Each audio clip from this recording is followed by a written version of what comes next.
ಶ್ರೀಗುರುಭ್ಯೋ ನಮಃ. ಹರಿ ಓಂ. ಪರಮಗುರುಭ್ಯೋ ನಮಃ. ಹರಿ ಓಂ. ಶ್ರೀಮದಾನಂದತೀರ್ಥ ಭಗವತ್ಪಾದಾಚಾರ್ಯಗುರುಭ್ಯೋ ನಮಃ. ಹರಿ ಓಂ. ಶ್ರೀಮದ್ವಾಯು ಹನುಮದ್ಭೀಮಮಧ್ವಾಂತರ್ಗತ ರಾಮಕೃಷ್ಣ ವೇದವ್ಯಾಸಾತ್ಮಕ ಶ್ರೀಲಕ್ಷ್ಮೀ ಹಯಗ್ರೀವಾಯ ನಮಃ. ಹರಿ ಓಂ. ಕರೋತು ಮಮ ಕಲ್ಯಾಣಂ ಹರಿರ್ಹಯಮುಖಾವಿದಃ ಗುರುಶ್ಚ ಮಧ್ವನಾಮಾಮಿ ವರದೋಸ್ತು ನಿರಂತರಂ.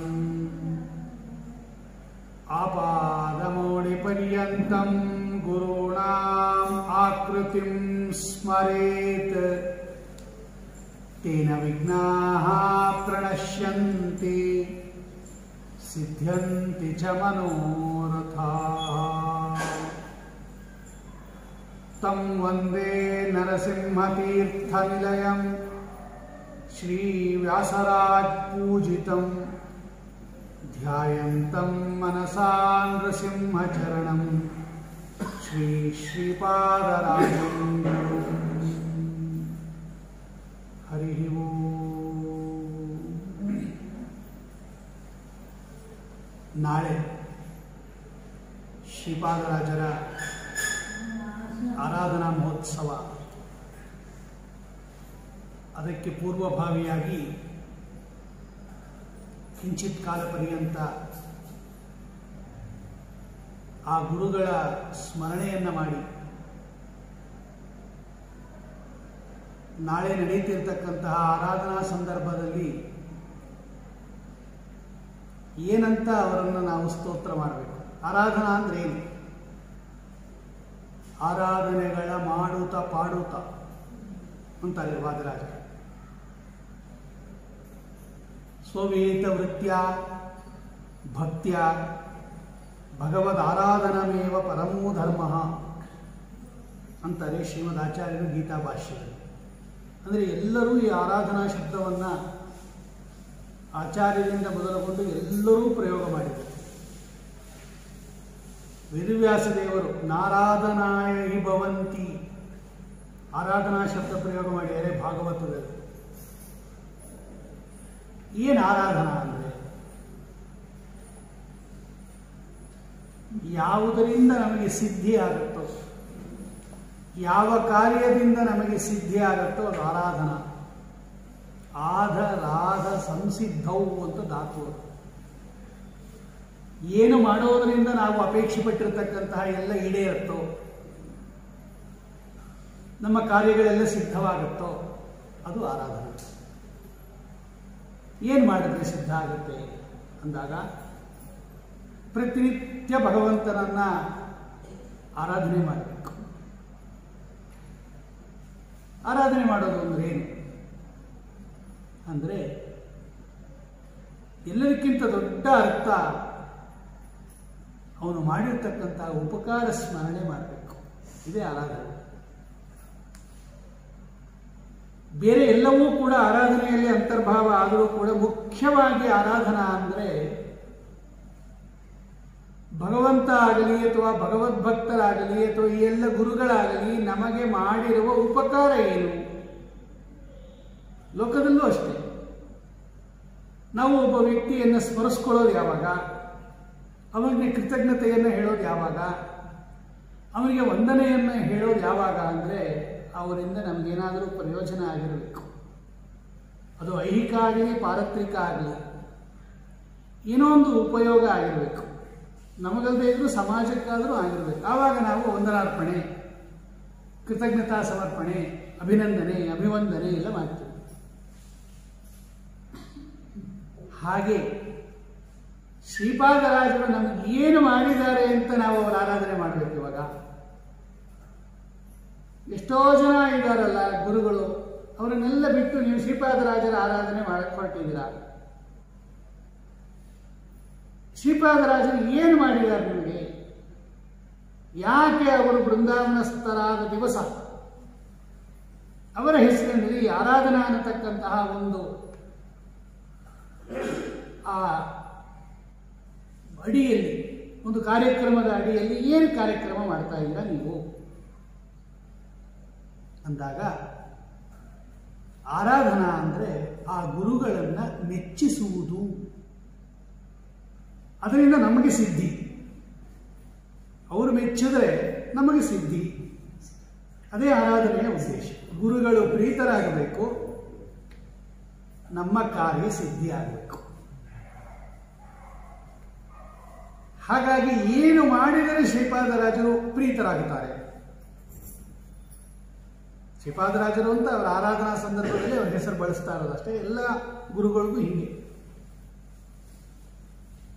ಏನು ಮಾಡಿದರೆ ಶ್ರೀಪಾದರಾಜರು ಪ್ರೀತರಾಗುತ್ತಾರೆ, ನಮಗೆ ಅವರು ಅನುಗ್ರಹ ಮಾಡುತ್ತಾರೆ. ವ್ಯಾಸರಾಜರು ಅವರ ಸ್ತೋತ್ರದಲ್ಲಿ ಹೇಳಿದಂತೆ ಗುಲ್ಮಾದಿ ವ್ಯಾಧಿಹರ್ತ, ಗುಲ್ಮ, ಅಪಸ್ಮಾರ ಮೊದಲಾದ ದೊಡ್ಡ ದೊಡ್ಡ ರೋಗಗಳನ್ನು ಪರಿಹಾರ ಮಾಡ್ತಾರಂತೆ ಶ್ರೀಪಾದರಾಜರು. ಯಾವಾಗ ಮಾಡ್ತಾರೆ? ಗುಲ್ಮ ಅಂತ ಒಂದು ರೋಗ, ದೇಹದ ಎಡಭಾಗದಲ್ಲಿರುವ ಮಾಂಸ ಅತಿಯಾಗಿ ಬೆಳೆದರೆ ಅದಕ್ಕೆ ಗುಲ್ಮ ರೋಗ ಅಂತ ಕರೀತಾರೆ. ಇಂತಹ ಭಯಂಕರವಾದ ರೋಗಗಳನ್ನೂ ಕೂಡ ಗುಲ್ಮಾದಿ ವ್ಯಾಧಿ ಹರ್ತ ಪರಿಹಾರ ಮಾಡ್ತಾರೆ ಅಂತ ವ್ಯಾಸರಾಜರು ಬರೆದಿದ್ದಾರೆ. ಅವರು ಯಾವಾಗ ನಮಗೆ ಮಾಡ್ತಾರೆ, ಹೇಗೆ ಮಾಡ್ತಾರೆ, ಎರಡೂ ಮುಖ್ಯ. ಯಾವಾಗ ಮಾಡ್ತಾರೆ ನಮ್ಮ ರೋಗಗಳನ್ನ ಪರಿಹಾರ ಅನ್ನೋದು ನಮಗೆ ಬೇಕಾದರೆ, ಅವರಿಗೆ ಆ ಶಕ್ತಿ ಎಲ್ಲಿಂದ ಬಂತು ಅನ್ನೋದು ಮುಂದೆ ಹೇಳುತ್ತೆ. ಹೇಗೆ ಮಾಡ್ತಾರೆ ಅವರು, ಇದೆಲ್ಲವನ್ನೂ ಕೂಡ ಶ್ರೀಪಾದರಾಜರ ಈ ಮಹಿಮೆಯನ್ನ ವ್ಯಾಸರಾಜರು ತಿಳಿಸ್ಕೊಟ್ಟಿದ್ದಾರೆ ನಮಗೆ. ಧ್ರುವಾಂಶ ಸಂಭೂತರು ಅಂತ ಪ್ರಖ್ಯಾತರಾಗಿರ್ತಕ್ಕಂಥವರು ಶ್ರೀಪಾದರಾಜರು. ದೇವತೆಗಳು ಅವರೆಲ್ಲ. ಅವರ ಮಹಿಮೆಯನ್ನು ನಾವು ಹೇಳೋದಕ್ಕೆ ಸಮರ್ಥರಲ್ಲ ನಮ್ಮಂಥವು. ನಾವು ಶ್ರೀಪಾದರಾಜರನ್ನು ನೋಡಿಲ್ಲ, ಶ್ರೀಪಾದರಾಜರಿಂದ ರಚಿತವಾಗಿರ್ತಕ್ಕಂಥ ಗ್ರಂಥಗಳನ್ನು ಅಧ್ಯಯನ ಮಾಡಿಲ್ಲ, ಶ್ರೀಪಾದರಾಜರು ಹೇಳದಾಗೆ ನಡ್ಕೋತಾ ಇಲ್ಲ. ಆದರೆ ಶ್ರೀಪಾದರಾಜರ ಆರಾಧನೆಯನ್ನು ಮಾಡಕ್ಕೆ ಹೊರಟಿದ್ದೀವಿ. ಏನಂತ ವರ್ಣಿಸ್ಬೇಕು ಅವರನ್ನ? ಆವಾಗ ಏನು ಮಾಡಬೇಕು ನಾವು ಅಂದರೆ, ಅವರನ್ನು ಯಾರು ನೋಡಿದ್ದಾರೋ, ಅವರ ಹತ್ರ ಯಾರು ಓದಿದಾರೋ, ಅವರ ಸೇವಾವನ್ನ ಮಾಡಿ ಇವತ್ತು ಯಾರು ವಿಶ್ವವಿಖ್ಯಾತರಾಗಿದ್ದಾರೋ, ಅವರ ವಿದ್ಯಾಶಿಷ್ಯರು ಯಾರೋ, ಆ ವ್ಯಾಸರಾಜರನ್ನು ಹಿಡಿಬೇಕು ನಾವು ಫಸ್ಟ್. ನಿಮ್ಮ ಗುರುಗಳ ಬಗ್ಗೆ ನಮಗೆ ತಿಳಿಸ್ಕೊಡ್ರಿ. ನಮಗೇನು ಗೊತ್ತಿದೆ? 600 ವರ್ಷ ಹಿಂದೆ ಇದ್ದವರು ಶ್ರೀಪಾದರಾಜರು. 1406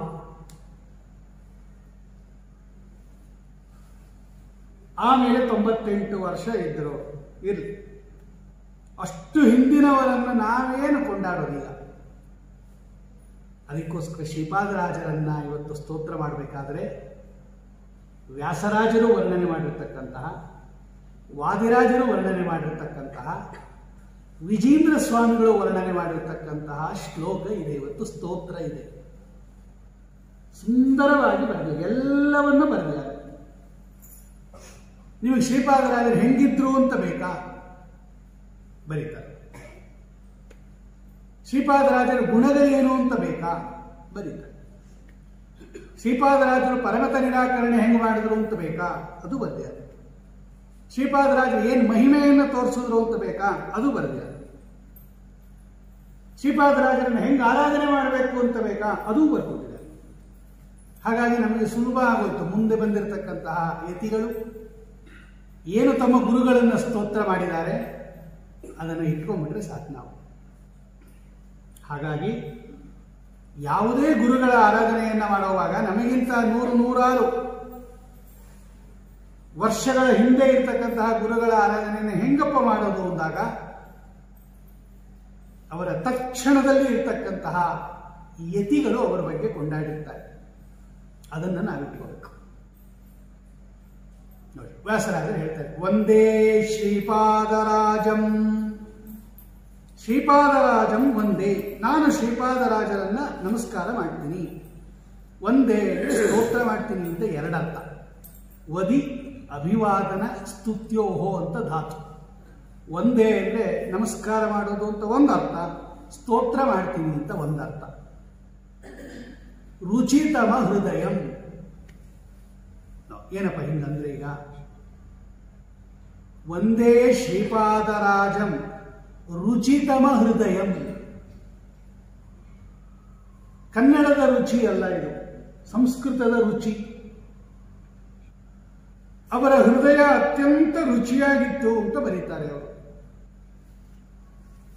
ಅಂದ್ರೆ ಒಂದೇ ಶ್ರೀಪಾದರಾಜಂ ರುಚಿತಮ ಹೃದಯಂ ಅಂದ್ರೆ ರೋಚನ ಅಂತ ಕರೀತಾರೆ ಸಂಸ್ಕೃತದಲ್ಲಿ. ಕಾಂತಿಯುಕ್ತವಾಗಿರ್ತಕ್ಕಂಥ ಹೃದಯ. ರುಚ್ ಧಾತು ಅದು. ರುಚಿರ ಅಂತ ಇಟ್ಕೋತಾರೆ ನೋಡಿ, ರುಚಿರಾಚಾರ ಅಂತ ಇದೆಯಲ್ಲ, ರೋಚನ ರುಚಿರ, ರುಚಿ ಅಂದ್ರೆ ಶೋಭಾಯಮಾನವಾಗಿರ್ತಕ್ಕಂಥದ್ದು, ಕಾಂತಿಯಿಂದ ಕೂಡಿರ್ತಕ್ಕಂಥದ್ದು. ಅವರ ಹೃದಯ, ಅವರ ಮನಸ್ಸು, ಅವರ ದೇಹ ಎಲ್ಲವೂ ಕಾಂತಿಯುಕ್ತವಾಗಿತ್ತು. ನೋಡಿದ್ರು ಸಾಕ್ಷಾತ್ತಾಗಿ ವ್ಯಾಸರಾಜರು ಅವರ ಹತ್ರ ಅಧ್ಯಯನ ಮಾಡಿದ್ದಾರೆ. ಅವರು ನೋಡಿದ್ರು ಶ್ರೀಪಾದರಾಜರನ್ನ. ರುಚಿತಮ ಹೃದಯಂ. ಯಾಕೆ ರುಚಿತಮ ಆಯಿತು ಅವರ ಹೃದಯ ಅಂದ್ರೆ, ಧ್ಯಾಯಂತಂ ಮನಸಾ ನೃಸಿಂಹಚರಣಂ.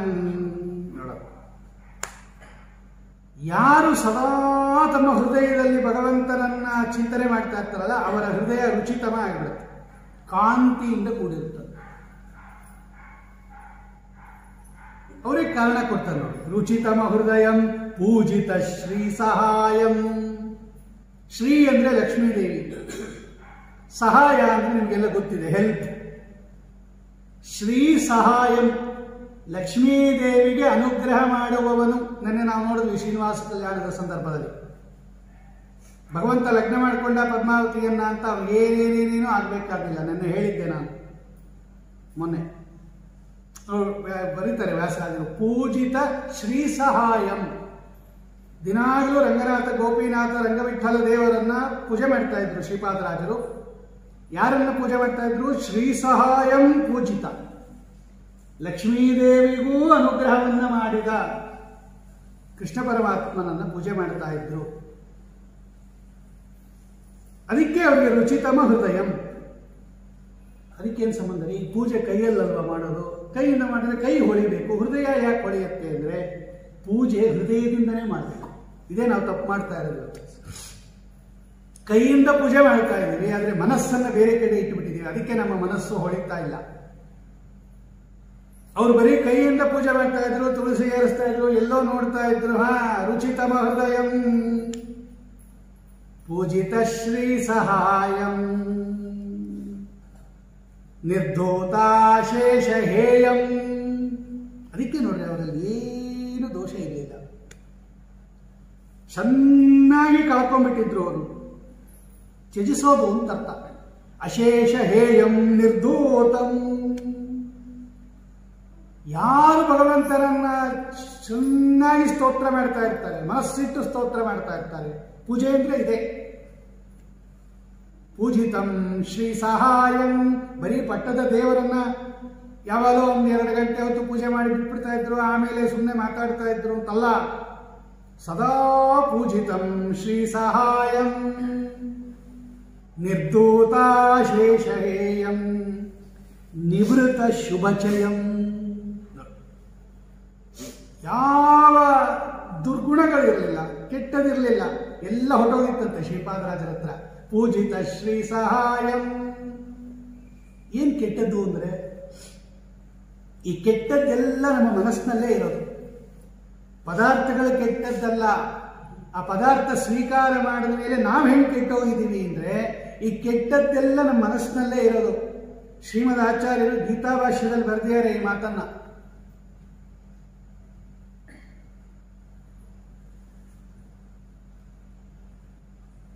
ಎಲ್ಲ ನಮಗೆ ಬೇಕಾಗಿರ್ತಕ್ಕಂತಹ ಅಥವಾ ನಮಗೆ ಬೇಡದೇ ಇರತಕ್ಕಂತಹ ಈ ಶತ್ರುಗಳೆಲ್ಲ ಎಲ್ಲಿದ್ದಾರಪ್ಪ ಅಂದರೆ ನಮ್ಮ ಮನಸ್ಸಿನಲ್ಲೇ ಇರೋದು. ಇವೇ ಕಾಮಕ್ರೋಧಾದಿಗಳು. ಮನೋಗತಂ ಅಷ್ಟು ಮನಸ್ಸಿನಲ್ಲೇ ಇರೋದು. ಕಾಮ, ಕ್ರೋಧ, ಲೋಭ, ಮೋಹ, ಮದ, ಮತ್ಸರ ಇವುಗಳಿಂದಲೇ ನಾವು ಕೆಟ್ಟೋಗಿರೋದು. ಇಂಥ ಮನಸ್ಸಿನಲ್ಲಿ ನೀವು ಪರಮಾತ್ಮನನ್ನ ತಂದಾಗ ಇವಿರೋದಿಲ್ಲ. ಅದಕ್ಕೆ ಆಪೋಸಿಟ್ ಅದು. ಇದು ಶ್ರೀಮದಾಚಾರ್ಯರು ಗೀತಾ ಭಾಷ್ಯದಲ್ಲಿ ಬರೆದಿರೋದು. ಪ್ರಜಹಾತಿ ಯದಾ ಕಾಮಾನ್ ಪಾರ್ಥ ಸರ್ವ ಮನೋಗತಾನ್.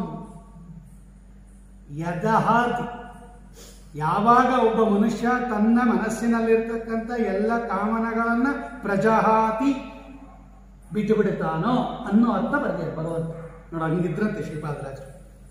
ಭಗವದ್ಗೀತೆಯಲ್ಲಿ ಭಗವಂತ ಹೇಗೆ ಹೇಳಿದಾನೆ ಹಾಗೇ ಇದ್ರು ಶ್ರೀಪಾದರಾಜರು. ಯಾವಾಗ ಕೆಟ್ಟ ಗುಣಗಳೆಲ್ಲ ಹೊಟ್ಟೋಗುತ್ತೆ, ಒಳ್ಳೆ ಗುಣಗಳೆಲ್ಲ ಬರಕ್ಕೆ ಶುರುವಾಗುತ್ತೆ. ನಿವೃತ್ತ ಶುಭಚಯಂ ಭೂಮಿ ದೇವಾಭಿಗೇಯಂ. ಭೂಮಿ ದೇವ ಅಂದ್ರೆ ಬ್ರಾಹ್ಮಣರು. ನಾವೆಲ್ಲ ಭೂಲೋಕದ ದೇವತೆಗಳು. ಈ ಲೋಕದಲ್ಲಿರ್ತಕ್ಕಂಥ ದೇವತೆಗಳು ಅನ್ನೋ ದೊಡ್ಡ ಪಟ್ಟವನ್ನು ಕೊಟ್ಟಿದ್ದಾರೆ ಬ್ರಾಹ್ಮಣರಿಗೆ. ಸದಾಚಾರ ಸಂಪನ್ನ ಬ್ರಾಹ್ಮಣರಿಗೆ ಭೂಸುರರು ಅಂತಲೇ ಕರೀತಾರೆ. ಸುರ ಅಂತ ದೇವತೆಗಳು. ಅವ್ರು ಅಲ್ಲಿದ್ದಾರೆ. ಆ ಸುರರು ಅಲ್ಲಿದ್ರೆ ಇವರೆಲ್ಲ ಇಲ್ಲಿದ್ದಾರಂತೆ, ದೊಡ್ಡ ದೊಡ್ಡ ಜ್ಞಾನಿಗಳು, ಭೂಸುರ. ಅಂತಹ ಭೂಸುರರಿಂದ ಗೇಯಂ ಕೊಂಡಾಡಲ್ಪಟ್ಟವರು. ವಿಪ್ರೇಭ್ಯೋ ದತ್ತದೇಯಂ. ಅಷ್ಟೇ ಚೆನ್ನಾಗಿ ದಾನ ಕೊಡ್ತಾ ಇದ್ರಂತೆ ಶ್ರೀಪಾದರಾಜರು. ದತ್ತದೇಯಂ, ಬೇಕಾದ್ದು ಕೊಡ್ತಾ ಇದ್ರಂತೆ ನೋಡ್ರಿ ದಾನ ಶ್ರೀಪಾದರಾಜರು. ನಿಜ ಜನ ಸದಯಂ. ಇದೆಲ್ಲ ಗುರುಗಳದು ಏನು ಒಂದು ಕೃಪಾ ಅಂದ್ರೆ ನಮ್ಮ ಮೇಲಿನ ಕರುಣೆ. ಎಲ್ಲ ಗುರುಗಳು ಅಷ್ಟೇ ಮಹಾ ಕರುಣಾಶಾಲಿಗಳು. ಸದಯಂ, ದಯಾಸಹಿತವಾಗಿರ್ತಾರಂತೆ. ಯಾರ ಮೇಲೆ? ಅವರಿಗೆ ಬೇಕಾಗಿರ್ತಕ್ಕಂತಹ ನಿಜ ಜನ ಸದಯಂ ಅಂತಾರೋ. ವ್ಯಾಸರಾಜರ ಒಂದೊಂದು ಮಾತಿಗೂ ತುಂಬ ಅರ್ಥ ಉಂಟು. ನಿಜ ಅಂದರೆ ಸಂಸ್ಕೃತದಲ್ಲಿ, ಕನ್ನಡದ ನಿಜ ಬೇರೆ, ಸಂಸ್ಕೃತದಲ್ಲಿ ನಿಜ ಅಂತ ಬೇರೆ. ನಿಜ ಅನ್ನೋದು ಸಂಸ್ಕೃತ ಪದ. ಅದು ನಾವು ಕನ್ನಡದಲ್ಲಿ ಅದನ್ನ ನಿಜ ಅಂದರೆ ಸತ್ಯ ಅನ್ನೋ ಅರ್ಥದಲ್ಲಿ ಇಟ್ಕೊಂಡ್ಬಿಟ್ಟಿದ್ವಿ, ನಿಜವಾಗ್ಲೂ ಹೇಳೋ ಅಂತ. ಸಂಸ್ಕೃತದಲ್ಲಿ ನಿಜ ಅಂದರೆ ನನ್ನವನು ಅಂತ ಅರ್ಥ, ನಮ್ಮ ಸ್ವಂತ ಅಂತ ಅರ್ಥ. ನಿಜ ಜನ ಅಂದರೆ ಶ್ರೀಪಾದರಾಜರಿಗೆ ತುಂಬ ಬೇಕಾದವರು ಅಂತ ಅರ್ಥ. ನಿಜ ಜನ ಸದಯಂ. ಒಂದು ಸಲ ಶ್ರೀಪಾದರಾಜರು ಇವರ ನಮ್ಮೋನೋ ಅಂತ ಸ್ವೀಕಾರ ಮಾಡಿಬಿಟ್ರೆ ನೋಡಿ ಕರುಣೆ ಸುರಿಸ್ತಾರಂತೆ ನಮ್ಮ ಮೇಲೆ. ಖಂಡಿತ ಶೇಷಮಾಯಂ. ಇನ್ನು ಅವರ ವಾಕ್ಯಾರ್ಥ ತಗೊಂಡ್ರೆ ವಾಗ್ವಜ್ರ ಅಂತಾನೆ ಅವರ ಗ್ರಂಥದ ಹೆಸರು. ವಜ್ರಾಯುಧ ಇಂದ್ರದೇವರ ಕೈಯಲ್ಲಿರ್ತಕ್ಕಂಥ ಆಯುಧ. ಸನ್ಯಾಸಿಗಳು ಯಾವ ಆಯುಧ ಹಿಡ್ಕೋಬೇಕು? ಯಸ್ಮಿನ್ ವಾಗ್ವಜ್ರದಾರ. ವಾದರಾಜರು ಬರೀತಾರೆ ತೀರ್ಥ ಪ್ರಬಂಧದಲ್ಲಿ. ಅವ್ರಿಗೆ ಮಾತು, ವಾಕ್ಯ, ಸರ್ವಮೂಲ ಗ್ರಂಥಗಳು ಅನ್ನೋದೇ ಅವರ ಕೈಯಲ್ಲಿರ್ತಕ್ಕಂಥ ವಜ್ರಾಯುಧ. ವಾಕ್ ವಜ್ರ. ಇಂದ್ರದೇವರ ವಜ್ರಾಯುಧವನ್ನ ಶತ್ರುಗಳ ತಲೆ ಮೇಲೆ ಹಾಕಿದ್ರೆ ಸೀಳೋಗ್ಬಿಡೋದಂತೆ, ಚೂರ್ ಚೂರಾಗ್ಬಿಡೋದಂತೆ ಅವ್ರ ತಲೆ. ಹಂಗೆ ಶ್ರೀಪಾದರಾಜರು ಒಂದು ಮಾತಾಡಿದ್ರು ಅಂದ್ರೆ ಪರವಾದಿಗಳು ಹಂಗೆ ತಪ್ಪಿಪಾಗೋಗ್ಬಿಡೋರಂತೆ. ಅದನ್ನು ಹೇಳ್ತಾ ಇದ್ದಾರೆ ವ್ಯಾಸರಾಜ. ಅದೆಲ್ಲ ಬಹಳ ಚಮತ್ಕಾರವಾಗಿರ್ತಕ್ಕಂಥ ವಿಷಯ. ಅದು ಶ್ರೀಪಾದರಾಜರು ವ್ಯಾಸರಾಜರನ್ನ ಹೆಂಗೆ ತಯಾರು ಮಾಡಿದ್ದಾರೆ ಅಂದ್ರೆ ವ್ಯಾಸರಾಜರ ಗ್ರಂಥ ನೋಡಬೇಕು ನಾವು. ಒಬ್ಬ ಟೀಚರು ಸ್ಟೂಡೆಂಟ್ ಅನ್ನ ಹೆಂಗ್ ತಯಾರು ಮಾಡಿದ್ದಾರೆ ಅಂದ್ರೆ ಸ್ಟೂಡೆಂಟ್ ಪರ್ಫಾರ್ಮೆನ್ಸೇ ನೋಡೋದು. ತುಂಬಾ ಚೆನ್ನಾಗಿ ಸ್ಟೂಡೆಂಟ್ ಹೇಳಿದಾನೆ, ಹುಡುಗ ಹಾಡು ಹೇಳಿದಾನೆ, ಹೆಣ್ಣು ಮಗಳು ಹಾಡು ಹೇಳಿದೆ, ನರೇರಿ ಹಾಕ್ತಿರ್ತಾರೆ ನೋಡಿ. ಕ್ವಿಜ್ ಎಷ್ಟು ಚೆನ್ನಾಗಿ ಹೇಳುತ್ತೆ ಈ ಹುಡುಗಿ, ಅವ್ರ ಅಮ್ಮ ಎಷ್ಟು ಚೆನ್ನಾಗಿ ತಯಾರು ಮಾಡಿದ್ರು ನೋಡ್ರಿ, ತಕ್ಷಣ ಬರೀತಾರೆ. ಅವ್ರು ಯಾರೋ ಬರೆದಿದ್ರು, ಓ ಹಾಗೆ ಇವ್ರ ತಾಯಿ ಎಷ್ಟು ಕಷ್ಟಪಟ್ಟಿರ್ಬೇಕು. ಅದು ಲೋಕ ನಿಯಮ ರೀ. ಅದು ಒಂದು ಕೂಸು ಅಥವಾ ಒಂದು ಮಗು ಚೆನ್ನಾಗಿ ಹೇಳ್ತಾ ಇದೆ ಅಂದ್ರೆ ಅವ್ರ ತಾಯಿ ಕಷ್ಟಪಟ್ಟಿದ್ದಾರೆ ಅಂತ ನಿಯಮ ಅದು. ವ್ಯಾಸರಾಜರು ನ್ಯಾಯಾಮೃತ, ಚಂದ್ರಿಕಾ, ತರ್ಕತಾಂಡವದಲ್ಲಿ ಪರವಾದಿಗಳನ್ನ ಹೀಗೆ ದಮನ ಮಾಡಿದ್ದಾರೆ ಅಂದರೆ ಅವ್ರನ್ನ ತಯಾರು ಮಾಡಿದವರು ಅಂತ ತಕ್ಷಣ ಶ್ರೀಪಾದರಾಜರ ಹತ್ರ ಹೊರಗೋತವ್ರು. ಹಂಗೆ ಹೇಳ್ಕೊಟ್ಟಿದ್ದಾರೆ. ತುಂಬ ಚಿಕ್ಕ ವಯಸ್ಸಿನಲ್ಲಿ ಶ್ರೀಪಾದರಾಜರ ಹತ್ರ ಹೋಗಿದ್ದು ವ್ಯಾಸರಾಜರು. ಅವ್ರಿಗೆಲ್ಲ 5ನೇ ವರ್ಷಕ್ಕೆ ಉಪನಯನ, 6ನೇ ವರ್ಷಕ್ಕೆ ಸನ್ಯಾಸ, 6 ವರ್ಷಕ್ಕೆ ಸ್ವಾಮಿಗಳಾಗ್ಬಿಟ್ಟವ್ರು ಅವರೆಲ್ಲ. ಇವರೆಲ್ಲ ಹಂಗೆ 5ನೇ ವರ್ಷಕ್ಕೆ ಅಬ್ದೆ ಪಂಚಮೃತಾಯತೆ ವಟುರಭೋ ತುರ್ಯಾಶ್ರಮಂ ಶ್ರೀಯೋಕೆ ರತ್ನಾಕರ ತೀರ್ಥರು ಬರೆದಿದ್ದಾರೆ ವ್ಯಾಸರಾಜರ ಚರಿತ್ರೆ. ಪಂಚಮತಾಯತೆ 5ನೇ ವರ್ಷ ವ್ಯಾಸರಾಜರಿಗೆ ಸನ್ಯಾಸ ಆದಾಗ ಒಂದು ಸ್ವಲ್ಪ ಹೊತ್ತು ಬ್ರಹ್ಮಣ್ಯ ತೀರ್ಥರು ಒಂದು ಸ್ವಲ್ಪ ದಿನ ಹೇಳ್ಕೊಟ್ರೆ ಆಮೇಲೆ ಶ್ರೀಪಾದರಾಜರ ಹತ್ರ ಕಳಿಸ್ಬಿಟ್ರು. ಆವಾಗಿಂದ ತಿದ್ದಿದ್ದಾರೆ ನೋಡ್ರಿ ಅವ್ರನ್ನ. ಅದಕ್ಕೆ ಅವ್ರಿಗಷ್ಟು ಕೃತಜ್ಞತೆ ಶ್ರೀಪಾದರಾಜರು ಕಂಡ್ರೆ. ಹಿಂಗೆ ಸಂಬಂಧ ವ್ಯಾಸರಾಜರಿಗೆ ಶ್ರೀಪಾದರಾಜರಿಗೆ ಅವ್ರು ಬರೀತಾರೆ. ಅಂದ್ರೆ ಇವ್ರು ಎಷ್ಟು ವಿದ್ಯಾಶಾಲಿಗಳು ಶ್ರೀಪಾದರಾಜರು ಅಂದ್ರೆ ನೋಡ್ರಿ, ಯಾರು ಪ್ರತಿದಿನ ಶ್ರೀಪಾದರಾಜರನ್ನ ಸ್ಮರಣೆ ಮಾಡ್ತಾರೆ ಅವ್ರಿಗೆ ಊಟಕ್ಕೆ ತೊಂದರೆ ಇಲ್ಲ, ವಿದ್ಯೆಗೆ ತೊಂದರೆ ಇಲ್ಲ. ನಾವು ಮೊದಲನೇ ತಗೊಂಡ್ಬಿಟ್ಟಿದ್ವಿ, 2ನೇ ಬಿಟ್ಬಿಟ್ಟಿದ್ವಿ. ಇದೇ ಪ್ರಾಬ್ಲಮ್ ಆಗಿರೋದು. ನೋಡ್ರಿ, ಶ್ರೀಪಾದರಾಜನ ಸ್ತೋತ್ರ ಮಾಡ್ರಿ, ಇವತ್ತು 60 ಬಗೆ ಭಕ್ಷ್ಯ, ಇಷ್ಟರಲ್ಲೇ 50 ವರ್ಷ ಆಗೋಯ್ತು. 60 ವರ್ಷನೂ 60 ಬಗೆ ಭಕ್ಷ್ಯ ತಿನ್ನೋದ್ರಲ್ಲೇ ಆಗೋಯ್ತು. ಮುಂದಿದ್ದು ಹೇಳ್ರಿ, ವಿದ್ಯಾ ಪಶೂಂ ಸಂತತಿಂ ಅಂತಾರ. ಒಳ್ಳೆ ಸದ್ವಿದ್ಯೆ ಬರುತ್ತಂತೆ ಶ್ರೀಪಾದರಾಜರ ಬೃಂದಾವನಕ್ಕೆ ನಮಸ್ಕಾರ ಮಾಡೋದ್ರಿಂದ. ಯದ್ಬೃಂದಾವನ ಸೇವೆಯ ಸುವಿಮಲಾಂ ವಿದ್ಯಾಂ ಪಶೂಂ. ನೋಡಿ, ಮೊದಲು ವಿದ್ಯಾನೇ ಹಾಕಿರೋದು ಅವರು. ಇಂಥ ಅವ್ರು ನೋಡಿ, ಅವ್ರು ಪಡ್ಕೊಂಡ್ಬಿಟ್ರು ವ್ಯಾಸರಾಜರವರಿಂದ. ಖಂಡಿತ ಶೇಷಮಾಯಂ ಎಲ್ಲ ಹೇಳಕ್ಕೋಗಲ್ಲ, ಕೆಲವು ಮಾತ್ರ ತೋರಿಸ್ತೀನಿ. ಹೆಂಗಿದ್ರು ಅವರು? ನಿಷ್ಠೂತ ಸ್ವರ್ಣಕಾಯಂ, ಬಂಗಾರದ ಬಣ್ಣ ಅಂತೆ ನೋಡಿ ಶ್ರೀಪಾದರಾಜರು. ಫಳ ಫಳ ಫಳ ಫಳ ಫಳ ಹೊಳಿತಾ ಇದ್ರು. ಅದೇನು ಬಂಗಾರದ ಬಣ್ಣ ಬಂತು ಅವ್ರಿಗೆ ಅಂದ್ರೆ ಬಂಗಾರದಂತೆ ಇರತಕ್ಕಂಥ ಬಣ್ಣ. ಅವರ ದೇಹದ ಕಾಂತಿ ಬಂಗಾರ ಹೆಂಗೆ ಹೊಳಿತಾ ಇರುತ್ತೋ ಅದು ಏನೋ ಯಾವುದೋ ಎಣ್ಣೆ ಕೂತಿರೋ ಬಂಗಾರ ಅಲ್ಲ, ಚೆನ್ನಾಗಿ ಪುಟಕ್ಕೆ ಹಾಕಿದ ಬಂಗಾರ. ನಿಷ್ಠುಪ್ತ ಸ್ವರ್ಣಕಾಯಂ, ಆ ಬೆಂಕಿಗೆ ಹಾಕಿದಾಗ ಬಂಗಾರ ಫಳ ಫಳ ಫಳ ಫಳ ಫಳ ಹೊಳೆಯಕ್ಕೆ ಶುರು ಆಗುತ್ತೆ. ಹಂಗಿತ್ತಂತೆ ಅವರ ಬಣ್ಣ. ಅವ್ರ ಗುರುಗಳಿಗೂ ಹಂಗೆ ಇತ್ತು ಸ್ವರ್ಣವರ್ಣ ತೀರ್ಥದ್ದು. ಬಹುಗುಣ ನಿಲಯಂ ವಾದಿ ಸಂಗೈರಜೇಯಂ. ಬಹುಗುಣ ನಿಲಯಂ, ಎಷ್ಟು ಗುಣ ಅವರು. ಅದರಲ್ಲಿ ಮುಖ್ಯವಾಗಿರ್ತಕ್ಕಂಥದ್ದು ಯಾವುದು ನೋಡಿ, ಅವರೇ ಬರೀತಾರೆ. ಎಂಥವ್ರವರು? ಜ್ಞಾನ ಭಕ್ತ್ಯಾದಿ, ಜ್ಞಾನ ವೈರಾಗ್ಯ ಭಕ್ತ್ಯಾದಿ ಕಲ್ಯಾಣ ಗುಣಶಾಲಿನಃ ಲಕ್ಷ್ಮೀನಾರಾಯಣ ಮುನೀಂ ಒಂದೇ ವಿದ್ಯಾ ಗುರೂನ್ ಮಮ. ಇದೇ ಶ್ರೀಪಾದ ವ್ಯಾಸರಾಜರು ಬರೆದಿರೋರು ನ್ಯಾಯಾಮೃತ ಶ್ಲೋಕ. ಜ್ಞಾನ ಭಕ್ತಿ ವೈರಾಗ್ಯಾದಿಗಳ ಗುಣಗಳಿಗೆ ಅತ್ಯಂತ ಪಾತ್ರರಾದವರು. ಗುಣಗಣ ನಿಲಯ ನಿಷ್ಠುಪ್ತ ಸ್ವರ್ಣಕಾಯಂ ಬಹುಗುಣ ನಿಲಯಂ ವಾದಿ ಸಂಗೈ ಅಜೇಯಂ. ಯಾರು ಎದುರಿಸಕ್ಕಾಗ್ತಾ ಇರುವಂತೆ ಶ್ರೀಪಾದರಾಜರು. ಆಮೇಲೆ ಪರಮತ್ವದವರು ಹೆಂಗೆ ಅವರು? ಮತ್ತಭರಿತವಾಗಿರ್ತಕ್ಕಂಥ ಆನೆ ಅದು. ಕ್ಷುಭ್ಯದ್ವಾದಿ ಪಡೀಂದ್ರ ಕುಂಭ ಕಟಲ ಪ್ರೌಢಿ ಏನ್ ಬರೀತಾರೆ ನೋಡ್ರಿ. ಅತ್ಯಂತವಾಗಿ ಚೆನ್ನಾಗಿ ಕ್ಷುಭ್ಯದ್ವಾದಿ ಕರೀಂದ್ರ. ಕರೀಂದ್ರ ಅಂದ್ರೆ ಆನೆ, ಕರಿ ಅಂದ್ರೆ ಆನೆ. ಕರೀಂದ್ರ ಅಂದ್ರೆ ಆನೆಯಂತೆ ಶ್ರೇಷ್ಠರಾಗಿರ್ತಕ್ಕಂಥ, ಅದು ಮದಭರಿತವಾದ ಆನೆ. ತುಂಬಾ ಮದ ಬಂದಿರೋ ಆನೆ ಬರ್ತಾ ಇದ್ರೆ ಯಾರು ನಿಂತ್ಕೋತಾರೆ ಅದ್ರ ಮುಂದೆ? ಅದು ಒಂದು ಆನೆ ಅಲ್ಲ, ಪಟಲ ಅಂದ್ರೆ ಅದರ ಗುಂಪು. ಕ್ಷುಭ್ಯದ್ವಾದಿ ಕರೀಂದ್ರ ಕುಂಭ ಪಟಲ. ಪಟಲ ಇದೆಯಲ್ಲ, ಅದರ ಕುಂಭಚ್ಛದ ವೇದನ.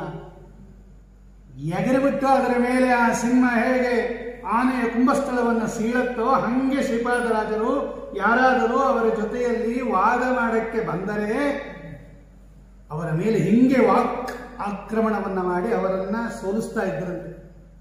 ಅದು ಏನು? ಪ್ರೌಢ ಪ್ರಾಭವ ತರ್ಕ ಸಂಗ್ರಹ, ಜಟಿಲವಾಗಿರ್ತಕ್ಕಂಥ. ನೋಡ್ರಿ, ವಾಗ್ವಜ್ರ ತೆಗೆದು ನೋಡ್ರಿ, ಅದು ಗೊತ್ತಾಗುತ್ತೆ. ಇದೆಲ್ಲ ಸುಮ್ಮನೆ ಬಾಯಲ್ಲಿ ಹೇಳ್ತಾ ಇದ್ರೆ ಗೊತ್ತಾಗೋದಿಲ್ಲ ಸ್ವಾರಸ್ಯ. ಜಿಲೇಬಿ ಮಾಡಿದ್ದೀನಿ, ಮೈಸೂರು ಪಾಕ್ ಮಾಡಿದ್ದೀನಿ ಅಂತ ಹೇಳ್ತಾ ಇದ್ರೆ ಏನು ನಾಲ್ಗೆ ರುಚಿ ಬರುತ್ತಾ? ತಗೊಂಡು ಬಾಯಿಗೆ ಹಾಕ್ಕೋಬೇಕು ಅದನ್ನು. ನಾವು ಉಪನ್ಯಾಸ ಅಂದರೆ ವ್ಯಾಸರಾಜರು ಹಿಂಗೆ ಚೆನ್ನಾಗಿ ಬರೆದಿದ್ದಾರೆ ಸುಮ್ಮನೆ ಬಾಯಲ್ಲಿ ಹೇಳೋದಲ್ಲ, ಅದನ್ನು ನೋಡ್ಬೇಕು, ಗ್ರಂಥ ನೋಡ್ಬೇಕು. ಏನು ಸುಂದರವಾಗಿರ್ತಕ್ಕಂಥ ಗ್ರಂಥ. ನ್ಯಾಯಾಮೃತ ಆಗಿರ್ಬೋದು, ಚಂದ್ರಿಕಾ ತರ್ಕತಾಂಡವಾದಿಗಳಾಗಿರ್ಬೋದು, ಮಂದಾರ ಮಂಜರಿ, ವೇದೋಜ್ಜೀವನ ಎಲ್ಲ ಶ್ರೀಪಾದರಾಜರ ಅನುಗ್ರಹದಿಂದ ಬಂದದ್ದು. ಅವರೇ ಹೇಳ್ಕೊತಾರೆ, ಇದೆಲ್ಲ ನಂದಲ್ಲ, ಗುರುಗಳ ಅನುಗ್ರಹದಿಂದ ಬಂದದ್ದು ಅಂತ. ಹಾಗೆ ವಿದ್ಯಾವಂತರು ಶ್ರೀಪಾದರಾಜರು, ಅದಕ್ಕೆ ನಮಗೆ ಸದ್ವಿದ್ಯಾವನ್ನು ಕೊಡೋದು. ಅವ್ರು ಬರೀತಾರೆ ನೋಡ್ರಿ, ಅವರೇ ಬರೆದಿದ್ದಾರೆ. ಗೋಪಿನಾಥ ಮಹಿದ್ರ ಶೇಖರ ಲಸತ್ ಪಾದಸ್ಥಲ ವಾಸಕೃತ್ ಪಾಯಾನ್ಮಾಂ ಭವರು ಘೋರ ಕುಂಜರ ಭಯಾತ್ ಶ್ರೀಪಾದರ ಕೇಸರಿ. ಸಂಸ್ಕೃತದಲ್ಲಿ ಕೇಸರಿ ಅಂದರೆ ಸಿಂಹ. ಶ್ರೀಪಾದರಾಜರು ಅನ್ನತಕ್ಕಂಥ ಸಿಂಹ ನನ್ನನ್ನ ಕಾಪಾಡಲಿ, ಪಾಯಾತ್ ಕಾಪಾಡಲಿ. ಯಾಕದು ಸಿಂಹ? ಈ ಕೆಲಸ ಮಾಡ್ತಾ ಇದ್ರಂತೆ ಶ್ರೀಪಾದರಾಜರು. ಪರವಾದಿಗಳು ಎನ್ನುವ ಮದಭರಿತವಾದ ಆನೆಗಳ ಮೇಲೆ ಎಗರಿ ಅವರ ಕುಂಭಸ್ಥಳವನ್ನ ಅಂದರೆ ಅವರ ಬುದ್ಧಿವಂತಿಕೆಯನ್ನ ಪರೀಕ್ಷೆ ಮಾಡಿ ಅದನ್ನು ನಿರಾಕರಣೆ ಮಾಡಿ ಭಗವಂತನ ಪಾದಾರವಿಂದಗಳಿಗೆ ಸಮರ್ಪಣೆ ಮಾಡ್ತಾ ಇದ್ದರಂತೆ. ಇದೇ ಧ್ಯಾಯಂತಂ ಮನಸ ನರಸಿಂಹಚರಣಂ. ಇವತ್ತು ಅವರು ಎದುರಿಗೆ, ನರಸಿಂಹದೇವರ ಎದುರಿಗೆ ಶ್ರೀಪಾದರಾಜರು ಕೂತಿರೋದು. ಅಕ್ಷೋಭ್ಯ ತೀರ್ಥರಿಂದ ರಚಿತವಾದ ಅಂಗಾರ ನರಸಿಂಹದೇವರನ್ನ ಆರಾಧನೆ ಮಾಡ್ತಾ ಕೂತಿದ್ದಾರೆ.